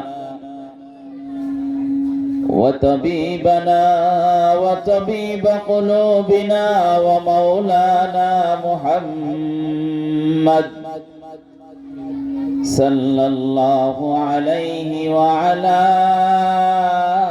آله وأصحابه وبارك وسلم تسليما كثيرا كثيرا الذي أرسل إلى الناس كافة بشيرا ونذيرا وداعيا إلى الله بإذنه وسراجا منيرا أما بعد فأعوذ بالله من الشيطان الرجيم بسم الله الرحمن الرحيم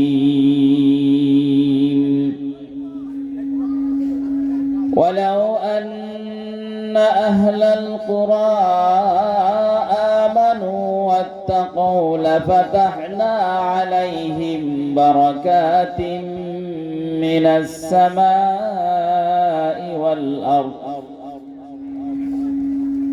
وأرشد في موضع آخر ومن يتق الله يجعل له مخرجا ويرزقه من حيث لا يحتسب وقال النبي صلى الله عليه وسلم تركت فيكم أمرين لن تضلوا ما تمسكتم بهما كتاب الله وسنتي سبحانك لا علم لنا إلا ما علمتنا إنك أنت العليم الحكيم سبحانك لا فهم لنا إلا ما فهمت لنا إنك أنت الجواد الكريم সবাই তো ভাই ঠান্ডায় জমে গেছেন কি বলেন মোটামুটি ঠান্ডায় জমে গেছেন এনকে তাজা তাজা করেন কি বলেন অল্প সময় আমরা কথা বলবো বেশি সময় না একটু আল্লাহ এবং আল্লাহর রাসূলের মহব্বতে অন্তরের অন্তঃস্থল থেকে শরীরটাকে একটু ঝাঁকাঝোঁকা দিয়া তারপরে দুরূদ শরীফ পড়ি সবাই মহব্বতের সাথে পড়ি আল্লাহুম্মা সাল্লি আলা মুহাম্মাদিন ওয়া আলা আলি মুহাম্মাদ কামা সাল্লাইতা আলা ইব্রাহিম ওয়া আলা আলি ইব্রাহিম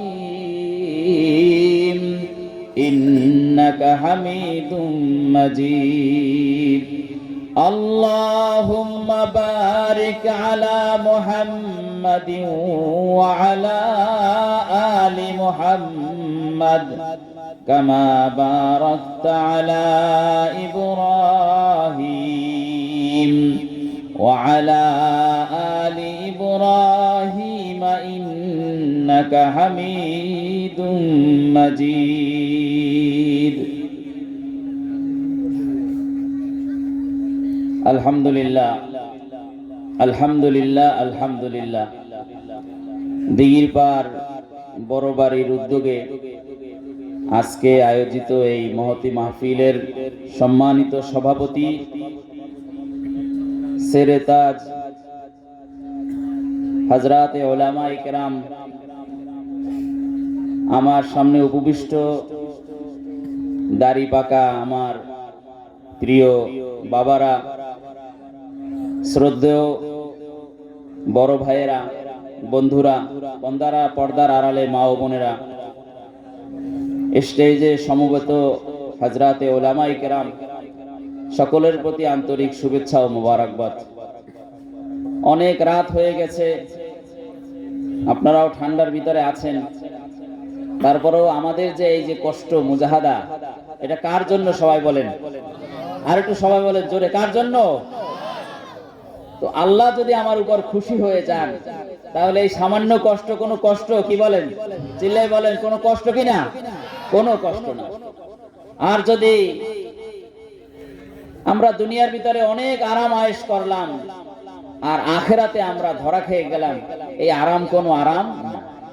কিন্তু আমার এই সামান্য অল্প সময়ের কষ্টর বিনিময়ে যদি আমার জিন্দেগি বনে যায়, এমন কোন কথা এসে যায় যেই কথার মাধ্যমে আমার জিন্দেগি পরিবর্তন হবে, আমি জান্নাতের রাস্তা দেখব, এবং যে জান্নাত আমি পাবো, এই জান্নাতের ভিতরে রহমত, নিয়ামত, নাজ নিয়ামত আরো বেশি পাবো, তাহলে তো আর কোনো আফসোসই থাকবে না, কি বলেন?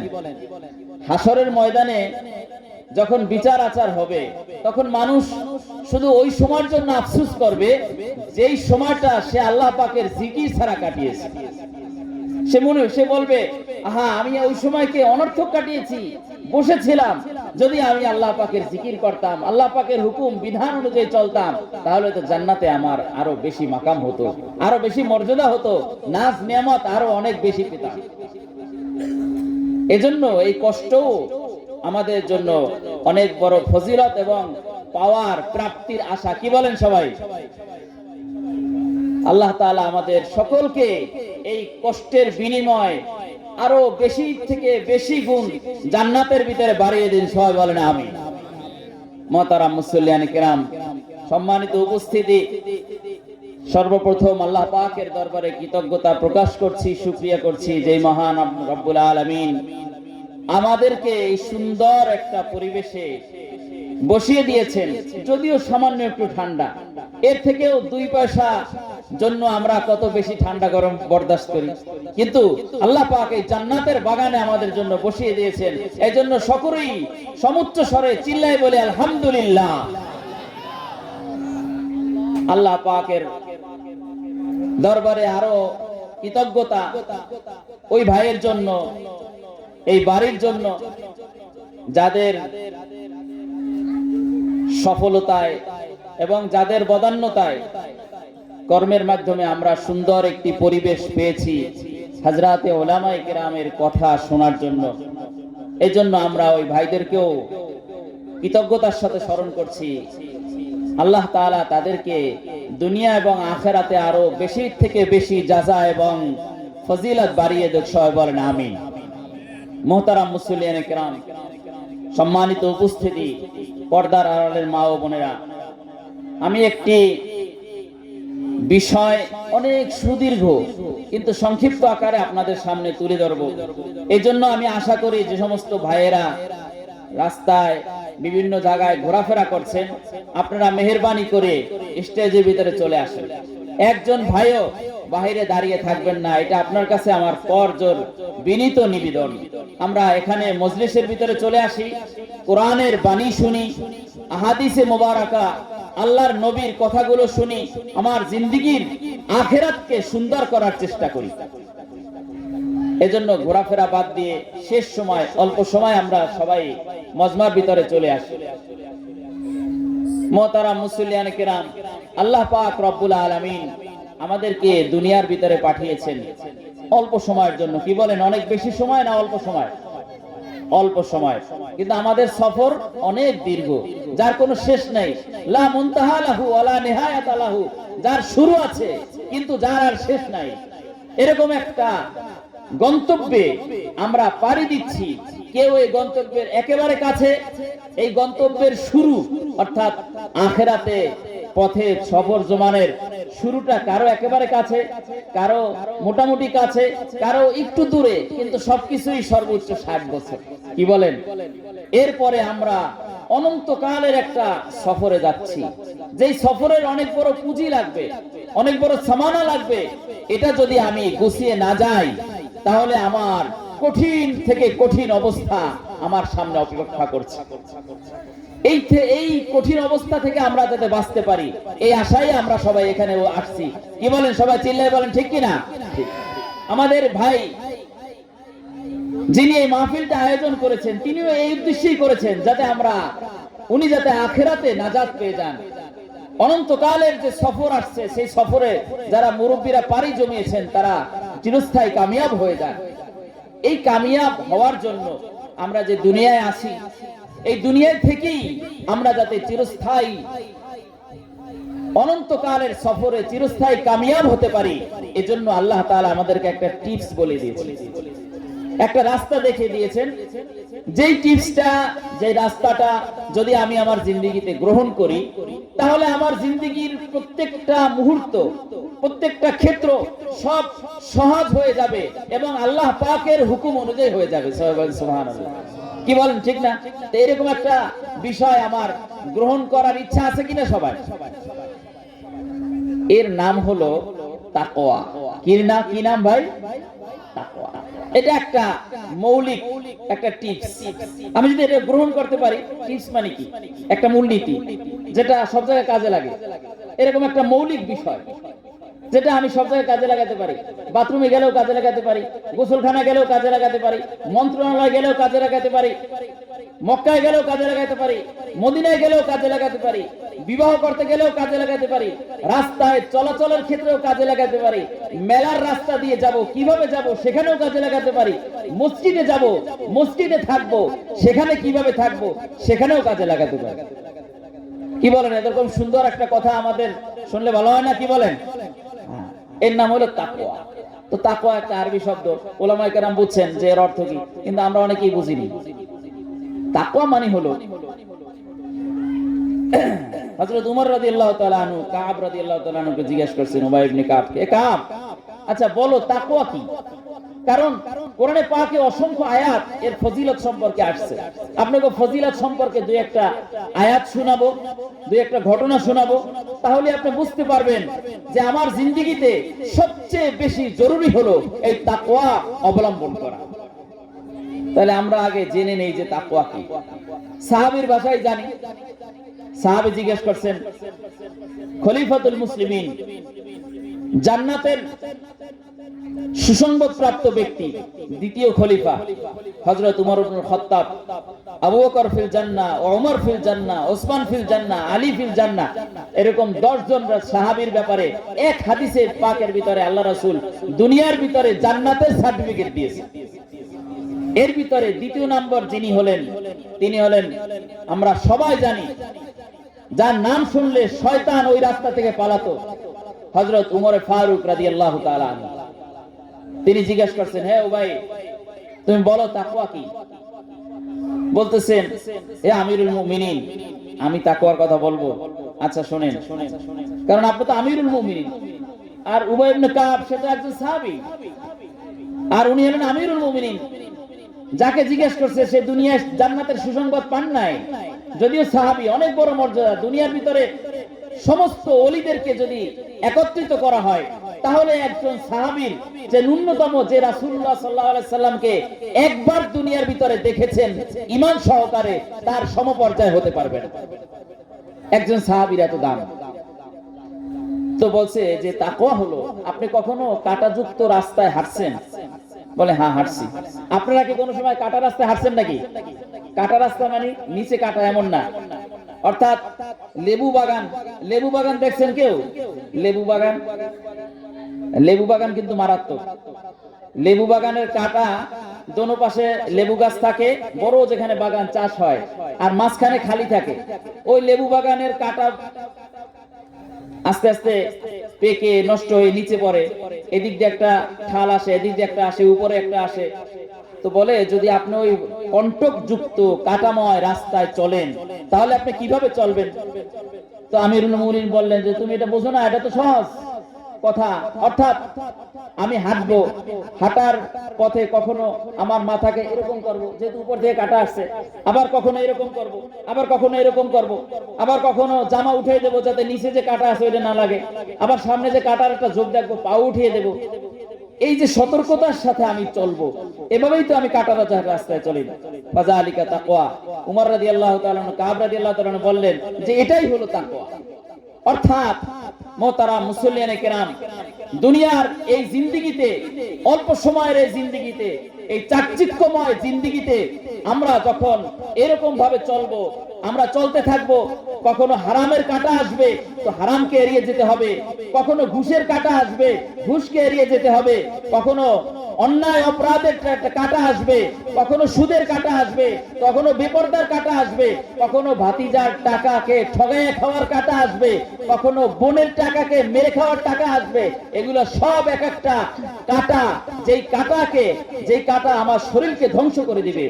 আর এই কাঁটা থেকে যখন আমি বাঁচতে পারবো, বেঁচে বেঁচে চলবো, সেটাই আমার তাকওয়ার জিন্দেগি হবে।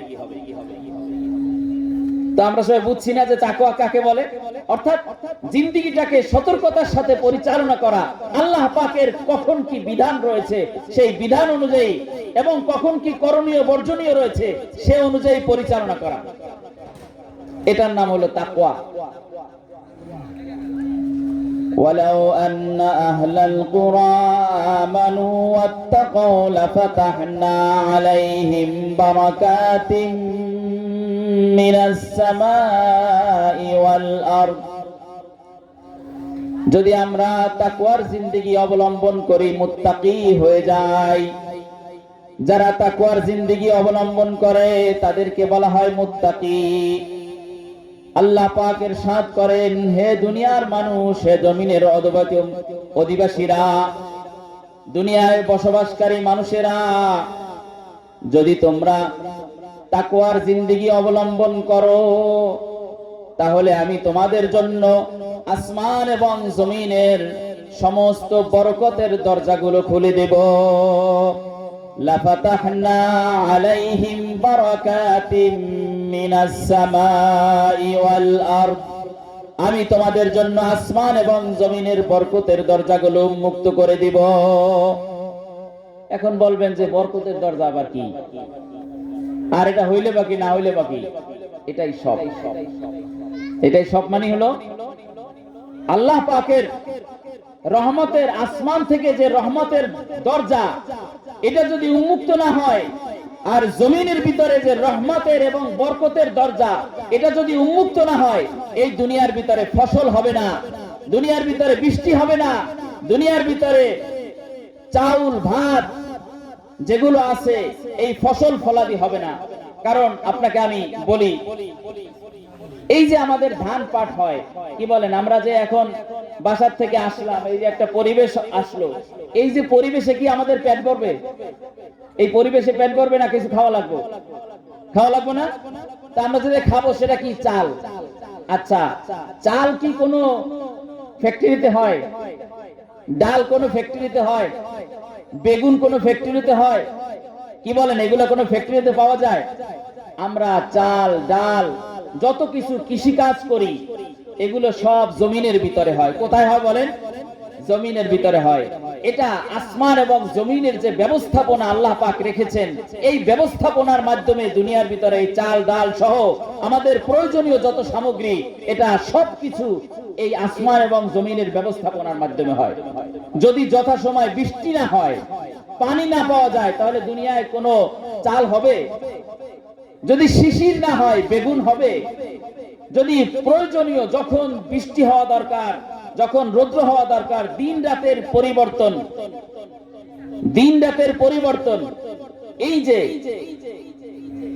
ইখতিলাফুল লাইলি ওয়ান নাহার, এই দিন রাতের পরিবর্তনের মাধ্যমে ফসল হয় ঠিক মতো, সূর্যের মাধ্যমে ফসল হয় ঠিক মতো, রাতের মাধ্যমে ফসল হয় ঠিক মতো। আল্লাহ পাক বলেন, হে দুনিয়ার মানুষ, তোমরা যদি টাকা পয়সার পিছনে লাগো আর টাকা পয়সাওয়ালা হয়ে যাও, হয়ে যেতে পারো, এই টাকা পয়সা বিক্রি করে এই টাকা পয়সার মাধ্যমে তোমরা এক বেলা খানাও খেতে পারবে না। কি বলেন, পারা যাবে? টাকা পয়সা বিক্রি, টাকা পয়সার মাধ্যমে নবাবগঞ্জে চাল পাবো, সে চাল আসছে কোত্থেকে? টাকা পয়সার মাধ্যমে আসছে না, কৃষক ফলাইছে। কৃষক কি করছে? কৃষক দিয়া জমিনের ভিতরে চাল ধান রেখে আসছে, যেটা জমিনের ভিতরে চাল ধান রেখে আসলে যার মাত্রা হলো নষ্ট করে দেয়, কিন্তু সেটা নষ্ট হয়ে আল্লাহ পাকের রহমতের মাধ্যমে এই জমিন থেকে একটা ধানের মাধ্যমে আরো কয়েকশো ধান পয়দা হয়। সুবহানাল্লাহ। আআনতুম তাজরাউনাহু আম নাহনুজ জারিউন, তোমরা ফসল ফলাও না আমি ফসল ফলাই। আআনতুম তাখলুকুনাহু আম নাহনুল খালিকুন, তোমরা সৃষ্টি করো না আমি সৃষ্টি করি। আল্লাহ পাক রব্বুল আলামিন বলেন, হে দুনিয়ার কৃষকেরা, তোমরা ভাবতেছো যে তোমরা জমিনের ভিতরে ফসল ফলাও, তোমরা ভাবতেছো তোমরা আবিষ্কার করো, তোমরা ভাবতেছো তোমরা বেগুন ফলাও তো বেগুন হয়, তোমরা ভাবতেছো যে জমিনের ভিতরে সর্বপ্রকার ফসল ফলানি ফলাও তো এটা হয়। আল্লাহ পাক বলেন, না না ও কৃষক, হে দুনিয়ার মানুষ শুনে রাখো, তোমার ফসলের মাধ্যমে ফসল আসে না, আমি রব্বুল আলামিন দুনিয়ার ভিতরে ফসল ফলাই, তো দুনিয়ার ভিতরে চাষ হয়, দুনিয়ার ভিতরে ফসল হয়। আল্লাহ পাক ফসল ফলান বিদায় ফসল হয়, আমরা ফসল ফলাই এই জন্য ফসল হয় না। মোহতারাম মুসলিম কেরামে, আমি আপনাদেরকে বিশেষভাবে রিকোয়েস্ট করব, মাহফিল কর্তৃপক্ষের পক্ষ থেকে রিকোয়েস্ট আসছে, আমরা আশেপাশে যারা ঘোরাফেরা করছি আমরা চলে আসি, মাহফিলের ভিতরে চলে আসি। অল্প সময়ের ভিতরে কথা শুরু শেষ হয়ে যাবে ইনশাআল্লাহ। অল্প সময় আমরা কথা শুনি, তারপরে আবার আপন আপন গন্তব্য চলে যাব। দাঁড়িয়ে থেকে কোনো লাভ নাই, এখানে বসেন, অল্প সময় কথা শোনেন। আল্লাহ পাক তৌফিক দান করলে এই তাকওয়ার জিন্দেগি যদি একটা বুঝে এসে যায়, আমরা এর উপর আমল করতে পারি, দুনিয়া এবং আখিরাত আমার জন্য সহজ হয়ে যাবে। তো আমি আপনাদেরকে এক নম্বরে একটা লাভ শুনালাম, এটা আখিরাতের না দুনিয়ার? সবাই বলেন, কথা বলতে হবে, দুনিয়ার না আখিরাতের? না আখিরাতের না, দুনিয়ার। আপনারা খাউন খাইতেছেন, চাল খাইতেছেন, ডাল খাইতেছেন, আখিরাতে না দুনিয়ায়? দুনিয়ায়। তো আমরা যে সুখ শান্তি চাই, টাকা পয়সার মধ্যে তো সুখ শান্তি হবে না। যদি ফসল না হয় তাহলে আপনি টাকার মাধ্যমে ফসল পাবেন না। যদি পেঁয়াজ না হয়, 250 টাকা হয়েছিল এর দাম, যদি আরো ফসল কমে যায় 300 টাকায় পাওয়া যাবে না। স্বাধীনের সময় লবণ পাওয়া যায় না, জানেন না বুড়া মানুষ? কি বলেন, স্বাধীনের সময় লবণ পাওয়া যায় না, জানেন না আপনারা? নারিকেলের ডেকা পাকাইয়া তারপরে লবণ বের করছে। তো লবণ যদি আল্লাহ তাআলা না দেন, তাহলে দুনিয়ার কোন মানুষ লবণ পাবে না। যদি আল্লাহ পাক রব্বুল আলামিন তার পক্ষ থেকে ফসল ফলানোর ব্যবস্থা করে না দেন, কোন কৃষকের ফসল ফলালে ফসল হবে না। এই জন্য যদি আমরা দুনিয়ার ভিতরে সুখ শান্তিতে থাকতে চাই, আল্লাহ পাক বলেন, ওয়ালাউ আন্না আহলাল কুরা আমানু ওয়াত্তাকাউ লাফাতাহনা আলাইহিম বারাকাতিন মিনাস সামাই ওয়াল আরদ। যদি দুনিয়াবাসী তোমরা মুত্তাকি হয়ে যাও, তোমরা হালাল হারামের বাছাই করে চলো, পর্দা বিধান মানো, সর্বপ্রকার আমার হুকুমকে মেনে চলো, তাহলে আমি তোমাদের জন্য আসমান এবং জমিনের ব্যবস্থা উপযুক্ত যত রহমতের দরজা আছে সবকিছু তোমাদের জন্য উন্মুক্ত করে দিব। সবকে উন্মুক্ত করবেন আল্লাহ তাআলা, উন্মুক্ত করবেন, আর এর মধ্যে আমাদের সুখ শান্তি এবং সফলতার ব্যবস্থা হবে। মোহতারাম, আমরা মনে করি যে যদি বলি ভাই চলেন নামাজ পড়ে আসি, দোকানদার ভাই বলে ভাই পেটটাও তো আছে, ব্যবসায় অনেকগুলো ধান নিয়ে বসে আছে, ভাই চলেন নামাজ পড়ে আসি, ভাই কাস্টমার আসবে, পেটটাও তো আছে, কি বলেন না? তো আমরা দুনিয়ার মানুষ, আমরা দুনিয়ার ব্যবস্থাপনাকে, ব্যবসা বাণিজ্য হাল চাল যা কিছু আছে এটাকে দুনিয়ার জন্য বানিয়েছি, আর নামাজ রোজা হজ যাকাত যা আছে এটাকে আমরা আখিরাতের জন্য বানিয়েছি। এই থিওরিটা মিথ্যা থিওরি। যেমন আপনার এর বাস্তব প্রমাণ হলো এই আয়াত এবং এই বাস্তবতা। দুনিয়ার মাধ্যমে দুনিয়া ঠিক হবে না, আখিরাতের মাধ্যমে দুনিয়া ঠিক হবে। সুবহানাল্লাহ। দুনিয়ার মাধ্যমে দুনিয়া ঠিক হবে না। আল্লাহ পাক বলেন না তুমি বেশি বেশি ব্যবসা করো, ব্যবসার দুনিয়ার ভিতরে বরকত হবে। আল্লাহ পাক বলেন নাই তুমি যদি এরকম এরকম ভাবে চাষ করো তাহলে দুনিয়ার সমস্ত চাষাবাদ হবে, এটা বলেন না। এটা আল্লাহ পাক দেখান মাঝে মাঝে, মাঝে মাঝে দেখান। এই যে কয়েক বছর আগে এমন বন্যা হয়েছে, আপনারা জানেন সবাই। নেত্রকোনা আমার এক বন্ধু মানে এক মুরব্বী, বহু কাল থেকে অনেক দিন থেকে সম্পর্ক, কাঁদতেছে। আমি বলছি কি হয়েছে, কান্দেন কেন? কয় হুজুর 900 মন থেকে 1000 মন ধান হয় আমার। কত মন? 900 মন থেকে 1000 মন ধান হয়। ধান কাটবো, এই 1 সপ্তাহের ভিতরে পানি এসে ধানের উপরে আরো 5 ফিট পানি এসে গেছে। কয়ে নৌকা নিয়ে তারপরে কানছি, আর জমিনের ভিতরে বিশাল জমিন, এর ভিতরে চালাইছি নৌকা, আর নিজের মনটাকে বুঝ দেওয়ার জন্য অনেক দূর নিচ দিয়া দুই একটা ধান কাইটে উঠেছি। কে খাওয়াবে বলেন, জোরে বলেন, কে খাওয়াবে? আল্লাহ। আপনার চাষাবাদে খাওয়ানো যাবে না, আপনার জমিতে আপনাকে খাওয়াবে না, আপনার টাকার জোরে আপনার দুনিয়ার অবস্থা ভালো হবে না। যদি আল্লাহ পাক রব্বুল আলামিন খাওয়ান, তাহলেই ফসল ফলানের মাধ্যমে এরপরে বরকত দেবেন, ধান জমিতে আসবে। আর যদি আল্লাহ পাক না খাওয়ান, ফসল হবে, পুরা কাটার সময় হয়ে যাবে, এমন বন্যা আসবে, বন্যায় সব ধুলিয়ে নিয়ে যাবে। আম হবে, এমন শিলাবৃষ্টি আসবে, সব শেষ হয়ে যাবে। এই সব কিছু নির্ভরশীল আল্লাহ পাকের বান্দা যদি তার আমলকে ঠিক করে, তাহলে তার সমস্ত কিছু ঠিক হবে। আর যদি তার আমলকে সুন্দর না করে, তার সমস্ত কিছু নষ্ট হবে। এটার নামই তাকওয়া। এটা আপনাদেরকে একটা শুনালাম দুনিয়ার। আখেরাত তো পরে, আমরা তো দুনিয়াই বুঝি না। দুনিয়া বুঝলে না আখেরাত বুঝবো? দুনিয়া আখেরাত সব আমরা প্যাচগোছ লাগাই ফেলাইছি। দুনিয়া আখেরাত কি বানাইছি ভাই? সব আমরা প্যাচগোছ লাগাই ফেলাইছি।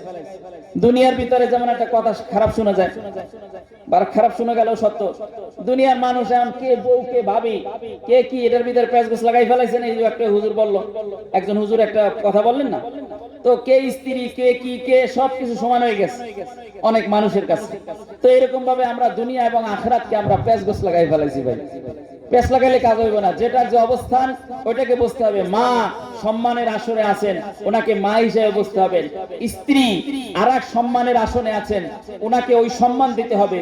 বোন, আমার বড় বোন এক ধরনের সম্মানে আছেন, আমার ছোট বোন এক ধরনের স্নেহের আসনে আছেন, আমার বড় ভাই এরকম ভাবে, আমার দাদি আরেক সম্মানে, আমার নানি আরেক সম্মানে। প্রত্যেকের সম্মানের আসন ভিন্ন ভিন্ন। যার যার আসন তাকে দিতে হবে, তার মতো তাকে শ্রদ্ধা করতে হবে, স্নেহ করতে হবে। তাহলে পরিবার নীতি এবং পরিবার যেরকম ভাবে সুন্দর হবে, দুনিয়ার ভিতরেও কোনটা দুনিয়া কোনটা আখেরাত, কোনটা করলে আমার দুনিয়া সুন্দর হবে, কোনটা করলে আমার আখেরাত সুন্দর হবে, এটাও আমার সঠিকভাবে বুঝতে হবে। যদি আমি এই ক্ষেত্রে পেঁচগোছ লাগাই, গোলক চানা পাড়িয়ে ফেলি, তাহলে আমার দুনিয়াও বরবাদ। খাসিরাত দুনিয়া ওয়াল আখিরা ওয়া যালিকা হুয়াল খুসরানুল মুবিন। আমার দুনিয়াও শেষ, আখিরাতও শেষ, আর এটাই সবচেয়ে মহা সমস্যা। ومن يتق الله يجعل له مخرجا ويرزقه من حيث لا يحتسب।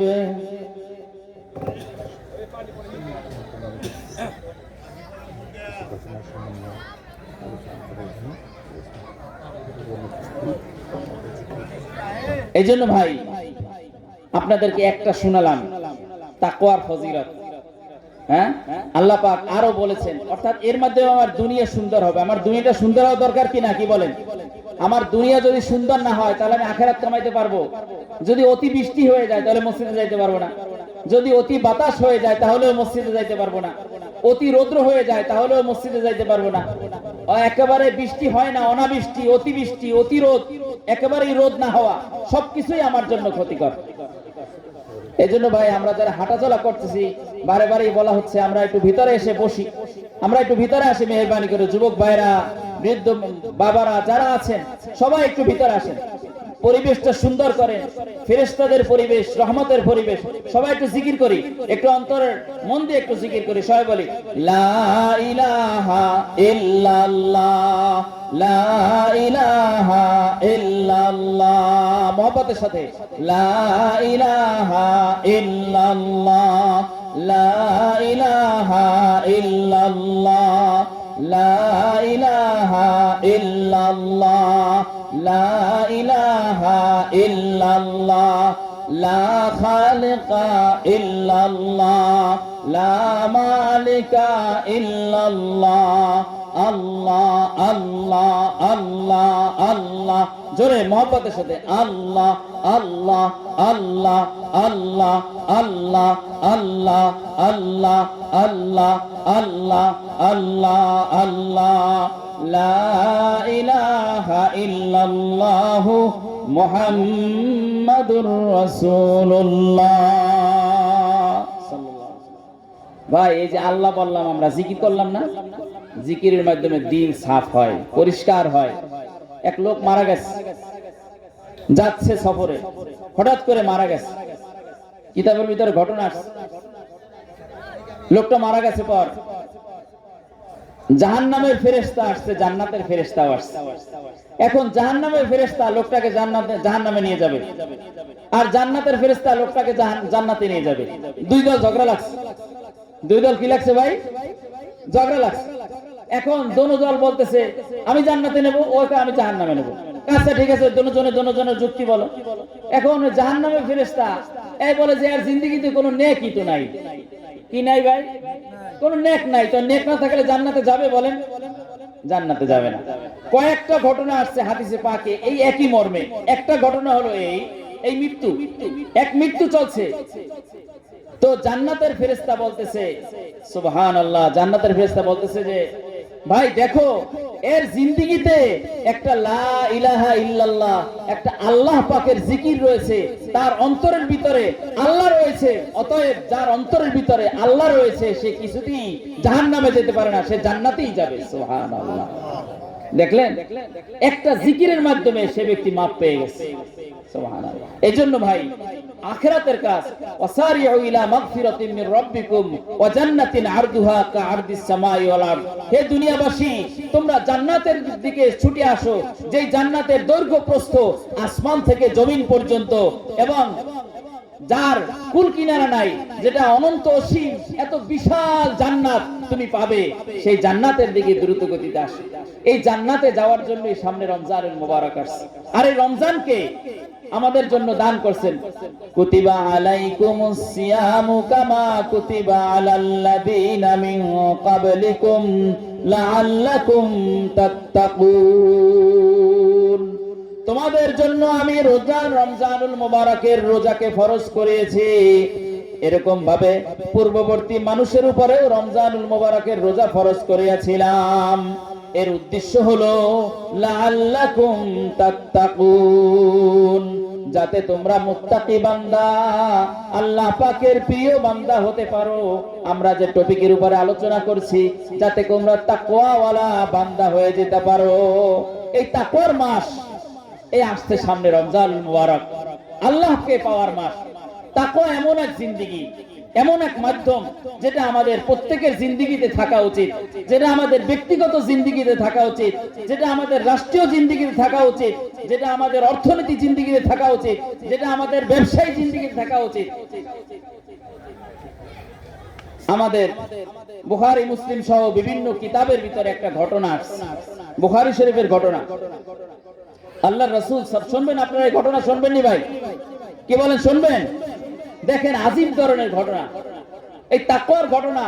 মানুষ তাকওয়া অবলম্বন করে কোন জায়গা উঠে গেছে এবং দুনিয়া এবং আখিরাতে কিভাবে সে কামিয়াব হয়েছে। তিন লোক সফরে যাচ্ছে। কোথায় যাচ্ছে ভাই? সফরের ভিতরে যাচ্ছে তিনটা লোক।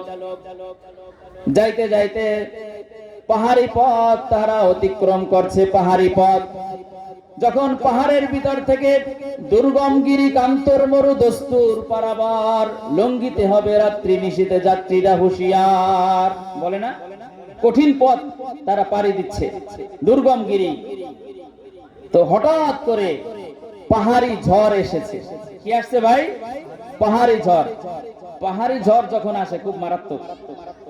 বড় বড় পাথর, 10 মণ, 20 মণ, 50 মণ, 100 মণ পাথর, এটা তুলার মতো উড়ে নিয়ে যায়। তো পাহাড়ি ঝড় আসছে, ওইটা দেখে তাদের আর কোনো খোঁজ নেই। আল্লাহ, এখন বাঁচার কোনো রাস্তা নেই। তাড়াতাড়ি পাহাড়ের এক গুহার ভিতরে ঢুকছে। যেই তিন ব্যক্তি পাহাড়ের গুহার ভিতরে প্রবেশ করলো নিজেদের আত্মরক্ষার জন্য, অমনি বিশাল বড় একটি পাথরের বহুত বড় একটা টুকরা এসে ওই পাহাড়ের গুহার ভিতরে, মুখের ভিতরে বন্দী হয়ে গেল। এখন তিনও ব্যক্তি আটকে গেল পাহাড়ের ভিতরে। কোথায় আটকেছে ভাই? পাহাড়ের গুহার ভিতরে আটকে গেছে। এখন তো বের হইতে পারে না, পরিশানের ভিতরে পড়ছে। কি করবে? কি করবে তারা? সবাই বলল, ভাইরা আমার, এখন আমাদের বাঁচার আর কোন রাস্তা নাই। দুনিয়ার ভিতরে যে যা অবস্থানে ছিল, তোমরা যেই যা করেছো কেন, তোমরা যেই যা হও না কেন, তোমাদের পদমর্যাদা, তোমাদের অবস্থান, তোমাদের অর্থনীতি, তোমাদের সমাজনীতি, তোমাদের ব্যক্তি পরিচিতি, কোনো কিছুই এখন তোমাদেরকে এই পাহাড়ের থেকে বাঁচাতে পারবে না। এই গুহা থেকে তোমাদেরকে কেউ উঠাতে পারবে না। কি করা যায় ভাই, বলো কি করা যায়? সবাই পেরেশান হয়ে গেল, কি করা যায়? বললো যে, ভাইরা আমার, এখন আমরা একটা কাজ করি। আমরা তিন ভাই আমার জিন্দেগির ভিতরে এমন তিনটা কাজকে উল্লেখ করে আল্লাহ পাকের কাছে দোয়া করি যে আল্লাহ পাক যেন আমাদেরকে এই পাথরের যে বিশাল টুকরা এসে গুহাকে বন্ধ করে দিয়েছে, এই গুহা থেকে যাতে পাথরকে সরিয়ে নিয়ে যায়। সবাই ভাবলো আল্লাহ পাকের রহমত ছাড়া আর কোনো গতি নাই। কি বলেন, গতি আছে? এখন এই মুহূর্তে আর কোনো গতি আছে? এরকম মুহূর্ত আপনার আমার জিন্দেগিতে আসে না? অর্থনৈতিক অবস্থায়, পারিবারিক অবস্থায়, চাকরির ক্ষেত্রে, জিন্দেগির সব ক্ষেত্রে আমাদের এরকম কঠিন পরিস্থিতির আমরা সম্মুখীন হতে পারি। এই জন্য আমার জিন্দেগিতে এমন একটা তাকওয়া, এমন একটা আমল, এমন একটা অবস্থার সম্মুখীন আমার পুঁজি রাখতে হবে, যার মাধ্যমে আমি দুনিয়া এবং আখিরাতে মুক্তি পেয়ে যেতে পারি। তো বললো, ঠিক আছে ভাই, দোয়া করো। একজনে দোয়া করলো যে, আল্লাহ, আমার জিন্দেগিতে মুক্তি পাওয়ার মতো কোনো কিছুই জানি না, কোনো কিছুই দেখি না। আমার একটা আমল আছে গো মাওলা, যদি তুমি আমাকে এই আমলের মাধ্যমে মুক্তি দান করো, তাহলে একমাত্র আমার মুক্তি, এছাড়া আমার আর কোনো মুক্তির রাস্তা নাই। ও গো মাওলা, আমার বৃদ্ধ পিতা মাতা ছিল, তাদেরকে আমি খানা না খাওয়ায়ে আমি রাতের বেলা আমার সন্তানদেরকে খানা খাওয়াইতাম না। আয় আল্লাহ, তুমি ভালো করে জানো, আমি একটা বকরি পালতাম। বকরি সারাদিন কাজ করে আসার পরে সন্ধ্যা বেলায় ওই বকরির দুধ এনে আমার পিতামাতাকে আগে খাওয়াতাম, তারপরে আমার সন্তানাদি যদি থাকতো তাহলে তাদেরকে খাওয়াতাম। এছাড়া আমার পিতামাতাকে খাওয়ানোর আগে আমি আমার সন্তানাদিকে খাওয়াতাম না। ওগো মাওলা, তুমি জানো, একদিন আমার বকরির দুধ দহন করে আসার পরে দেখি আমার সন্তানাদি ঘুমিয়ে গেছে, আমার পিতামাতা ঘুমিয়ে গেছে। এদিকে আমার সন্তানাদি ক্ষুধার তাড়নায় আমার পায়ের উপর পড়ে গেছে। গো আব্বাজান, আমাকে একটু দুধ দেন, তাহলে আমি এই দুধ খেয়ে ক্ষুধা নিবারণ করি। বলছে, না না, কিছুতেই দেওয়া যাবে না, আমি আমার আব্বা এবং আম্মাকে আগে খাওয়াবো। তো আবার আব্বাকে এবং আম্মাকে আগে যখন খাওয়াইছি, তারা উঠছে এবং তাদেরকে খাওয়াইছি, তারপরে আমি আমার সন্তানদেরকে খাওয়াইছি। ওগো মাওলা, যদি আপনার পছন্দ হয় আমার এই আমলকে, যদি আমি একমাত্র আপনার সন্তুষ্টির জন্যই করে থাকি গো মাওলা, এখানে আমার দুনিয়ার কোনো তাকাজা ছিল না, একমাত্র আপনার জন্য করেছিলাম। যদি আপনার এই আমল পছন্দ হয়, তাহলে এই আমলের উসিলায় আজকে আমাদেরকে মরণপণ বিপদ থেকে হেফাজত করেন। ওই দোয়া করার পরে পাথরটা একটু খুলে গেছে। সুবহানাল্লাহ। এখন আরেক ভাই দোয়া করতেছে, এখন সে দেখে আর কি আমল আছে আর জিন্দেগিতে, তো দেখে হ্যাঁ একটু আমল আছে। সে আমলটা কি? আমলটা হলো, একটা লোক তার পালের ভিতরে চাকরি করত, তো ওই লোকটা বেতন না নিয়ে তারপরে বাড়িতে চলে গেছে। অনেক দিন পর তার মনে আসছে, সমস্যা পড়ছে যে আমার না বেতন পাইতাম, এটা নিয়ে আসছে। আইসে দেখে, বলে, ভাই আমার বেতন কই? এই যে বিশাল পাল দেখো, এটা সব তোমার বেতন? না, এটা তো আমার বেতন না, আমার তো কয়েকটা বকরি আমি আপনার এখানে কাজ করছি, ওইটা পাইতাম। বলছে, তুমি যে কয়টা বকরি রেখে গিয়েছিলে যাওয়ার সময়, আমি তোমার বদান্যতার দিকে খেয়াল করে আমি ওই বকরি কয়টাকে লালন পালন করেছি, ওই বকরি আরো বাচ্চা দিয়েছে, সেইগুলোকেও লালন পালন করছি, ওই বাচ্চাগুলো আবার বাচ্চা দিয়েছে, সেগুলো লালন পালন করছি। এভাবে তোমার বকরি থেকে তোমার আয়ের মাধ্যমে যে উপার্জিত সম্পদ হয়েছে, এর মাধ্যমে তোমার এই বকরিগুলোকে সংরক্ষণ করেছি। আর এগুলো বাড়তে বাড়তে আজকে এই বিশাল যে পাল রয়েছে, এই পাল সব তোমার হয়ে গেছে। লোকটা খুশি হয়ে গেছে। এরকম মানুষ দুনিয়া আছে, কি বলেন ভাই? এরকম মানুষ পাওয়া যায় দুনিয়ায়? আছে, এখনো আছে দুনিয়ায়। দুনিয়ায় ভালো মানুষ আছে, ভালো মানুষ না থাকলে দুনিয়া থাকতো না। তো আল্লাহ যদি আপনার এই আমলকে পছন্দ হয়, তা আপনি আমাকে একটু গুহা থেকে মুক্তির ব্যবস্থা করে দেন। ঠিকই ওই গুহা থেকে আর একটু পাথর সরে গেল। সুবহানাল্লাহ। এখন পর্যন্ত বের হওয়ার মতো হয় নাই। এখন আর এক ভাই বাকি, বললে ভাই এবার তোমার পালা, তুমি যদি কিছু আমল থাকে তাহলে তোমার আমলের মাধ্যমে আমি মুক্তি পেতে পারি আমরা। তো দেখেন, এই যে তাকওয়া যেটা বলছিলাম, যেটা বোঝানোর জন্য আপনাদেরকে এই ঘটনা বলতেছি, তাকওয়ার কেমন পরাকাষ্ঠা সে দেখিয়েছে মানুষের সামনে, আল্লাহর সামনে প্রকাশ করেছে, যার কারণে আল্লাহ তাআলা তাদেরকে ওই গুহা থেকে মুক্তি দান করছে। শুনুন সবাই, সজাগ আছেন না ঘুমাই গেছেন? সজাগ সবাই? হ্যাঁ, তাহলে শুনেন, সবার জিন্দেগিতে কাজে লাগবে। আমরা কোথায়, আর আমাদের সাহাবায়ে কেরাম, এই সমস্ত ঘটনাওয়ালারা, আল্লাহওয়ালারা কোথায় ছিল? তারাও মানুষ, আমরাও মানুষ। দোয়া করতেছে, ওগো মাওলা, আমি অনেক অর্থশালী ছিলাম, আমার চাচাতো বোন গরিব ছিল, গরিব, সে আমার কাছে কিছু ঋণ নেওয়ার জন্য আসছে। ওগো ভাই, আমি চরম সমস্যার ভিতরে আছি, আমার জীবন ধারণ এখন অনন্য পায় হয়ে গেছে, আমার বাঁচার আর কোনো রাস্তা নাই। ভাই গো আমার, যদি তোমার দয়া হয় তাহলে আমার জীবন ধারণের জন্য, আমার বাঁচার জন্য তুমি আমাকে কিছু টাকা পয়সা দান করো, যার মাধ্যমে আমি বাঁচতে পারি। ভাই বলল, মহা সুযোগ আসছে এখন, এই সুযোগকে কাজে লাগাতে হবে। কি বলেন? সবাই সুযোগ কাজে লাগায় না? সবাই সুযোগ কাজে লাগায়। দেখেন, সুযোগ যদি কাজে না লাগান, দুনিয়ার সামান্য অর্থের মোহে সুযোগ যদি আসল জায়গায় কাজে লাগানো যায়, তাহলে দুনিয়াও কামিয়াব, আখিরাতও কামিয়াব। সে কয় যে মহা সুযোগ আসছে, এখন কি করা যায়? বলছে, হ্যাঁ, তোমাকে আমি টাকা পয়সা দেবো, তবে তোমার শর্ত আছে একটা। বলো ভাই, কি শর্ত? বলছে, তুমি এই শর্ত পুরা করবে তো? সেই অনন্য পায় চাচাতো বোন বলল, অবশ্যই আমি তোমার শর্ত পুরা করব, এখন তো আমার বাঁচার আর কোনো রাস্তা নাই।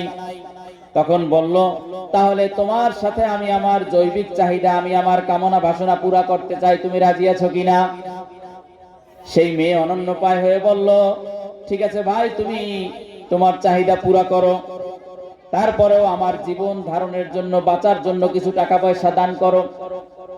ওই লোকটি বলল, যখন আমার বোন আমাকে তার সাথে অপকর্ম করার সুযোগ করে দিল, যে এখন আর কোনো বাধা নাই, আমি তার সাথে অপকর্ম করব, আমার মননা, আমার কামনা বাসনা পুরা করব, ওই সময় আমার বোন বলল, ইত্তাকিল্লাহ।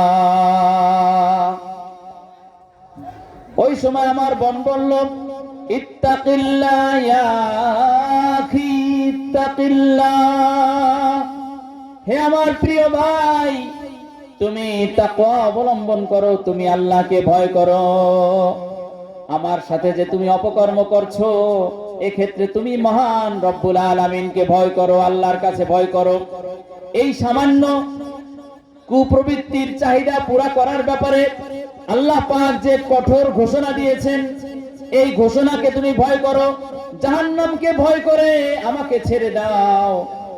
ওই ভাই বলেন যে, আল্লাহ, ওই সময় আমি আমার বোনকে তোমার জন্য ছেড়ে দিয়েছি, দুনিয়ার ভিতরে কোনো বাধা ছিল না, কোনো বাধা ছিল না, একমাত্র তোমার ভয়ে আমি ওই সময় আমার বোনের সাথে অপকর্ম করা থেকে বিরত থেকেছি। ও মাওলা রব্বুল আলামিন, যদি তোমার আমার এই আমলটা পছন্দ হয়ে থাকে, আমার এই কর্মকে যদি তোমার পছন্দ হয়ে থাকে, তাহলে আমার এই কঠিন মুহূর্তে, কঠিন থেকে কঠিন মুহূর্তে তুমি আমাকে এখান থেকে মুক্তি দান করো। আল্লাহ পাক রব্বুল আলামিনের রহমতের ভিতরে জোশ এসে গেল। আল্লাহ পাক রব্বুল আলামিন ওই পাথরকে ওখান থেকে সম্পূর্ণরূপে সরিয়ে নিয়ে গেল। সবাই বলেন সুবহানাল্লাহ। তিনও ব্যক্তি মুক্তি পেয়ে গেল। তাহলে দেখেন এই তাকওয়া, আল্লাহ পাককে যে বললাম না টিপস, এই টিপস আল্লাহর ভয়ে, আমি যেখানে থাকবো আল্লাহর ভয়ে, আমি চাকরিতে যাব আল্লাহর ভয়ে, আমি অফিসে যাব আল্লাহর ভয়ে, আমি এখন চাকরি দরকার সেখানেও আল্লাহর ভয়, যদি আমি এটা অবলম্বন করতে পারি তাহলে আমার জিন্দেগি সুন্দর হবে। আমি আরেকটা আয়াতের তরজমা শুনিয়ে শেষ করে দেব। আমাদের জিন্দেগির সবচেয়ে বেশি প্রয়োজন, এই প্রয়োজনের সমাধান আল্লাহ পাক তাকওয়ার সাথে রাখছেন। সবাই শুনবেন, একটা আয়াত শেষ। وَمَن يَتَّقِ اللَّهَ يَجْعَل لَّهُ مَخْرَجًا وَيَرْزُقْهُ مِنْ حَيْثُ لَا يَحْتَسِبُ। এর আগে আপনাদের কাছে আমি জিজ্ঞেস করি, আমাদের কি সবার চাকরি বাকরি আছে না চাকরি ছাড়াও কেউ আছে? আছে না? অনেকের চাকরি দরকার, কি বলেন, এরকম লোক আছে না এই জায়গা? অর্থনৈতিক সংকটে আছে অনেকে, আছেন না? ভিসা জমা দিয়ে রাখছেন 2 মাস 4 মাস 6 মাস গেছে, ভিসা আসে না, আছে না? রোগ ব্যাধিতে ভুগতেছেন, রোগ ব্যাধি মুক্তি হয় না, আছে না? কি বলেন? আছে। বিদেশ গেছে কিন্তু ওখানে যাওয়ার পর 4 লাখ খরচ করে গেছে, বাড়ি থেকে আরো 4 লাখ নেছে, 8 লাখ নেছে, তারপরে আরো 4 লাখ ঋণ করে চলে আসছে, আছে না? আল্লাহ পাক সবকিছুর সমাধান কোরআনুল কারীমের আয়াতের ভিতরে দিয়ে দিয়েছেন। আল্লাহ পাক বলেন, ওমাইয়াত্তাকিল্লাহ ইয়াজআল লাহু মাখরাজা। যে ব্যক্তি মুত্তাকি হবে, তাকওয়ার জিন্দেগি অবলম্বন করবে, মাত্র যেই তাকওয়া নিয়ে আলোচনা করা হলো, এই তাকওয়ার জিন্দেগি অবলম্বন করবে, হারাম খাবে না, হালালের উপর চলবে, মানুষকে ঠকাবে না, ধোঁকাবাজি করবে না, আল্লাহ পাককে সর্বক্ষেত্রে ভয় করবে। আল্লাহ পাক বলেন, যে ব্যক্তি তাকওয়ার জিন্দেগি অবলম্বন করবে, তার সর্বপ্রকার সংকট থেকে উত্তরণের জন্য এবং সমস্যা থেকে সমাধানের জন্য আমি তার জন্য একটা রাস্তা খুলে দেব। ভিসা গেছেন, ভিসার সমাধান হয় না, খালি দৌড়াইতেছেন এক জায়গা থেকে আরেক জায়গা। জমি কিনছেন, পেছে পড়ে গেছেন, সমাধান হয় না। অমুক কাজ করছেন, মেয়ে বিয়ে দেবেন, পেছে পড়ে গেছেন, সমাধান হয় না। পাশের প্রতিবেশী আপনাকে অন্যায় ভাবে কেসে ফাঁসাইতেছে, সমাধান হচ্ছে না। আল্লাহ পাক বলেন, এই সমাধানের রাস্তা আমি তোমার জন্য আমার রহমতের মাধ্যমে উন্মুক্ত করে দেব। তাকওয়ার মাধ্যমে, চেয়ারম্যানের পিছনে দৌড়ানোর মাধ্যমে না, বাটপারদের পিছনে ঘোরার মাধ্যমে না, অন্যায় অপরাধী ইন্টেলিজেন্ট নামে সমাজের ভিতরে যারা বাটপারি করে তাদের পিছনে ঘোরানোর মাধ্যমে না, বিচারকের পিছনে ঘোরার মাধ্যমে না, আল্লাহ পাকের কাছে ঘোরার মাধ্যমে। সবে বারাত আসছে, আলা মিন মুস্তারজিকিন ফারজুক লাহু, আলা মিন মুস্তাগফিরিন ফাগফির লাহু, আলা কাযা হাত্তা তাতলু আল ফাজর, ইযা কানাত লাইলাতুম মিন নিসফি শাবান। এই যে শবে বারাত আসতেছে আগামী 3 তারিখ সোমবার, মঙ্গলবার দিবাগত রাত, আল্লাহর রাসূল ইরশাদ করেন, যখন সোমবার 14 তারিখ দিবাগত রাত হয়, যেটা আমাদের এবছর মঙ্গলবার দিবাগত রাত, প্রথম আসমানে আল্লাহ পাক চলে আসেন, আল্লাহ পাকের রহমত চলে আসে। আল্লাহ পাক ঘোষণা করতে থাকেন, কে তোমরা সংকটের ভিতরে আছো আমার কাছে বলো, আমি তোমার সংকটকে দূর করে দেব। কে আছো রিজিকের পেরেশানিতে, আমার কাছে বলো, আমি তোমার রিজিকের পেরেশানি দূর করে দেব। এই তাকওয়ার মাধ্যমে আমার রিজিক দূর হবে, আমার সংকটকে দূর করা হবে। 1 নম্বর ফজিলত, মানুষ সংকটের ভিতরে পড়ে না এমন কোন মানুষ দুনিয়ার ভিতরে নাই, কিন্তু সে অন্যায় পথ অন্যভাবে সমাধান করতে চায়, তো সমাধান হয় না, আরো সমস্যা বাড়তে থাকে। কারণ আল্লাহ প্রদত্ত নুসখা এবং ব্যবস্থাপনা, প্রেসক্রিপশন যতক্ষণ পর্যন্ত মানুষ গ্রহণ না করবে, আল্লাহ প্রদত্ত টিপস যতক্ষণ পর্যন্ত মানুষ গ্রহণ না করবে, ততক্ষণ পর্যন্ত তার সফলতার রাস্তা কিছুতেই আসবে না। ওয়ারযুকহু মিন হাইসু লা ইয়াহতাসিব। বলছিলাম যে 2টা ফজিলত এই আয়াতের ভিতরে বলছে। একটা হলো সমস্যা থেকে, সংকটকে আল্লাহ পাক দূর করে দিবেন তাকওয়ার মাধ্যমে। দ্বিতীয় হলো ওয়ারযুকহু মিন হাইসু লা ইয়াহতাসিব। যারা রিজিকের অভাবে ভুগতেছো, রিজিক মানে জরুরিয়াতে খামসা, মানুষের যত জরুরত আছে, পোশাক পরিচ্ছদ, খাবার দাবার, বাসস্থান এবং স্ত্রী পুত্র, এই যত জরুরত আছে এগুলোকে বলা হয় রিজিক। আল্লাহ পাক বলেন, তুমি যদি বান্দা এই তাকওয়ার জিন্দেগি অবলম্বন করতে পারো, আমি তোমাকে এই সব জিনিসকে সহজ করে দেব, এমন ভাবে আমি তোমাকে রিজিক দান করব যে তুমি কল্পনাও করতে পারবে না। ওয়ামান ইয়াত্তাকিল্লাহা ইয়াজআল লাহু মাখরাজা ওয়া ইয়ারযুকহু মিন হাইসু লা ইয়াহতাসিব। তোমার সংকটকে আমি সমাধান করে দিব এবং তোমার রিজিকের ব্যবস্থা আমি আসমান থেকে করে দিব। এই জন্য সবাই চান যে আমাদের সংকটকে আল্লাহ পাক সমাধান করুক, সবাই চান যে রিজিকের ব্যবস্থা আল্লাহ করুক। এই জন্য আমাদের তাকওয়ার জিন্দেগি অবলম্বন করতে হবে, কিছু ছোট ছোট আমল করতে হবে। যেমন যদি কেউ ছোট ছোট একটা দোয়া আপনাদেরকে বলি, বিসমিল্লাহিল্লাযী লা ইয়াদুররু মা ইসমিহি শাইউন ফিল আরদি ওয়ালা ফিস সামাই ওয়া হুয়াস সামিউল আলিম। মুখস্থ সহজে হবে না, সবাই চেনে, এই যে ইমাম সাহেবরা আছেন ওনাদের সাথে যোগাযোগ করে আপনারা এই দোয়াটা শিখে নেবেন। ফজিলতটা কি দেখেন, আল্লাহর নবী বলেন যে ব্যক্তি মাগরিবের পরে এই দোয়াটা 3 বার পড়বে এবং ফজরের পরে এই দোয়াটা 3 বার পড়বে, সে যদি এই দিনে আর রাতে মাগরিবে পড়লে ফজর পর্যন্ত, ফজরে পড়লে মাগরিব পর্যন্ত, তাহলে তাকে আল্লাহ তাআলা সর্বপ্রকার বিপদ আপদ, আকস্মিক সমস্যা, সাপে কাটা, ঠাডা পড়া, পাথরের ভিতরে পড়া, অ্যাক্সিডেন্ট করা, যত রকমের আকস্মিক বিপদ আপদ আছে, আমি তাহাকে, আল্লাহর রাসূল ইরশাদ করেন, আল্লাহ পাক জানিয়ে দিয়েছেন, আল্লাহ পাক তাকে সর্বপ্রকার আকস্মিক বিপদ আপদ থেকে হেফাজত করবেন। সবাই বলেন সুবহানাল্লাহ। এই জন্য দোয়া পড়া সবার নিয়ত আছে ভাই, এটাই তাকওয়ার জিন্দেগি। আল্লাহুম্মা আজিরনি মিনান নার, যে ব্যক্তি 7 বার পড়বে মাগরিব থেকে ফজর পর্যন্ত, যদি মারা যায় আল্লাহ তাআলা তাকে বিনা হিসাবে জান্নাত দান করবেন। ফজরের পর যদি পড়ে তাহলে মাগরিব পর্যন্ত যদি মারা যায় আল্লাহ তাআলা বিনা হিসাবে তাকে জান্নাত দান করবেন। আয়াতুল কুরসি যদি কেউ 5 ওয়াক্ত ফরজ নামাজের পরে পড়ে, এই যে ছোট আপনারা জানেন, তার আর মৃত্যুর মাঝে পার্থক্য হলো, তার আর জান্নাতের মাঝে পার্থক্য এবং ব্যবধান হলো মৃত্যু। মৃত্যু হবে, সাথে সাথে আল্লাহ তাআলা তাকে জান্নাত দান করবেন। এই জন্যই ভাই ছোট ছোট আমল, এটা সুন্নতের আমল, এর উপর যদি আমি উঠতে থাকি, আস্তে আস্তে উঠতে থাকি, একদিনই তাকওয়ার উপরে উঠা যাবে না। এরকম সুন্নত গুলো করতে থাকি, গুনাহগুলো ছাড়তে থাকি, মানেই হলো আমি তাকওয়ার লাইনে অগ্রসর হলাম। এই জন্য সবার নিয়ত আছে তো ভাই ইনশাআল্লাহ।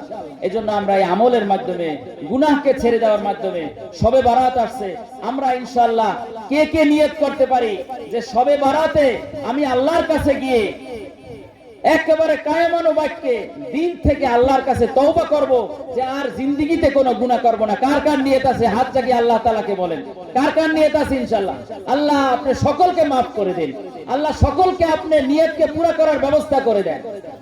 আমরা শবে বারাতে আল্লাহর কাছে দোয়া করব, আল্লাহর কাছে মাফ চাইবো যে আল্লাহ আমার পিছনের জিন্দেগি থেকে সমস্ত গুনাহ থেকে আমি আপনার কাছে ক্ষমা চাইতেছি, আপনি আমাকে মাফ করে দেন। সবার নিয়ত আছে না ইনশাআল্লাহ? আর তওবা করব ওই সময় যে ভবিষ্যতে আর গুনাহ করব না, যে নামাজগুলো আমার কাজা হয়ে গেছে এগুলো কাজা করে নিব, আর ভবিষ্যতে এই রমজান যে শবে বারাত থেকে নামাজ শুরু হলো আর মৃত্যু পর্যন্ত 5 ওয়াক্ত নামাজ আমরা জামাতের সাথে করব। ওয়াদা করতে পারি ইনশাআল্লাহ? কে কে করতে পারি আল্লাহর কাছে?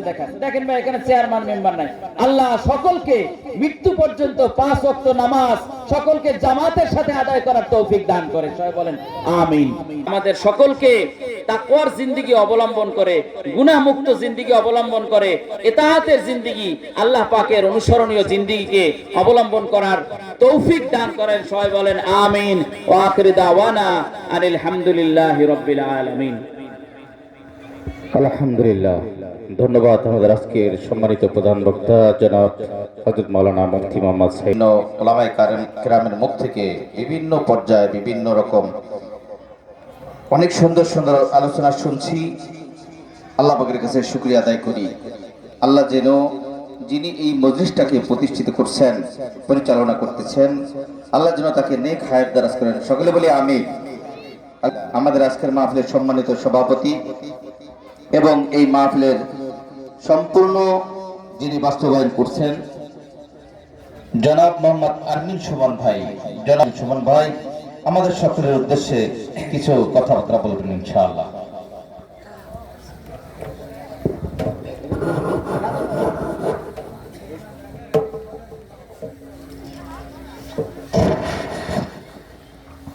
আসসালামু আলাইকুম রহমতুল্লাহ। প্রথমে আমি সবার কাছে ক্ষমা চেয়ে নিচ্ছি, কারণ আপনারা এই শীতের মধ্যে আমার প্যান্ডেলের হয়তো আরেকটু নজর দেওয়া উচিত ছিল। ত্রিপালের ব্যবস্থা করলে আমার মা বোনরা অনেক কষ্ট করতেছে, আপনারা বসে আছেন, সেজন্য আমাকে সবাই ক্ষমা করে দিবেন। এরপরে যদি আল্লাহ তৌফিক দেয় আমি এই বিষয়টাকে নজরদারিতে রাখবো। আরেকটা বিষয় হচ্ছে, আমি কিছু কথা বলবো, কিন্তু তার আগে আমি আবার সবাইকে সরি বলি, যদি এটা কোনো রাজনীতি কোনো মঞ্চ না বা রাজনীতি কোনো প্রোগ্রাম না, এটা আমরা হচ্ছে আল্লাহ রাসূলকে রাজি খুশি করার জন্য আপনাদের সবাইকে নিয়ে একটা ছোট্ট আয়োজন করা হয়েছে। আল্লাহ যদি কবুল করে এখান থেকে হয়তো আমরা নাজাতের ব্যবস্থা পেয়ে যাব। কিন্তু আমরা আল্লাহর রহমতে একটু তোবারকের ব্যবস্থা করেছি।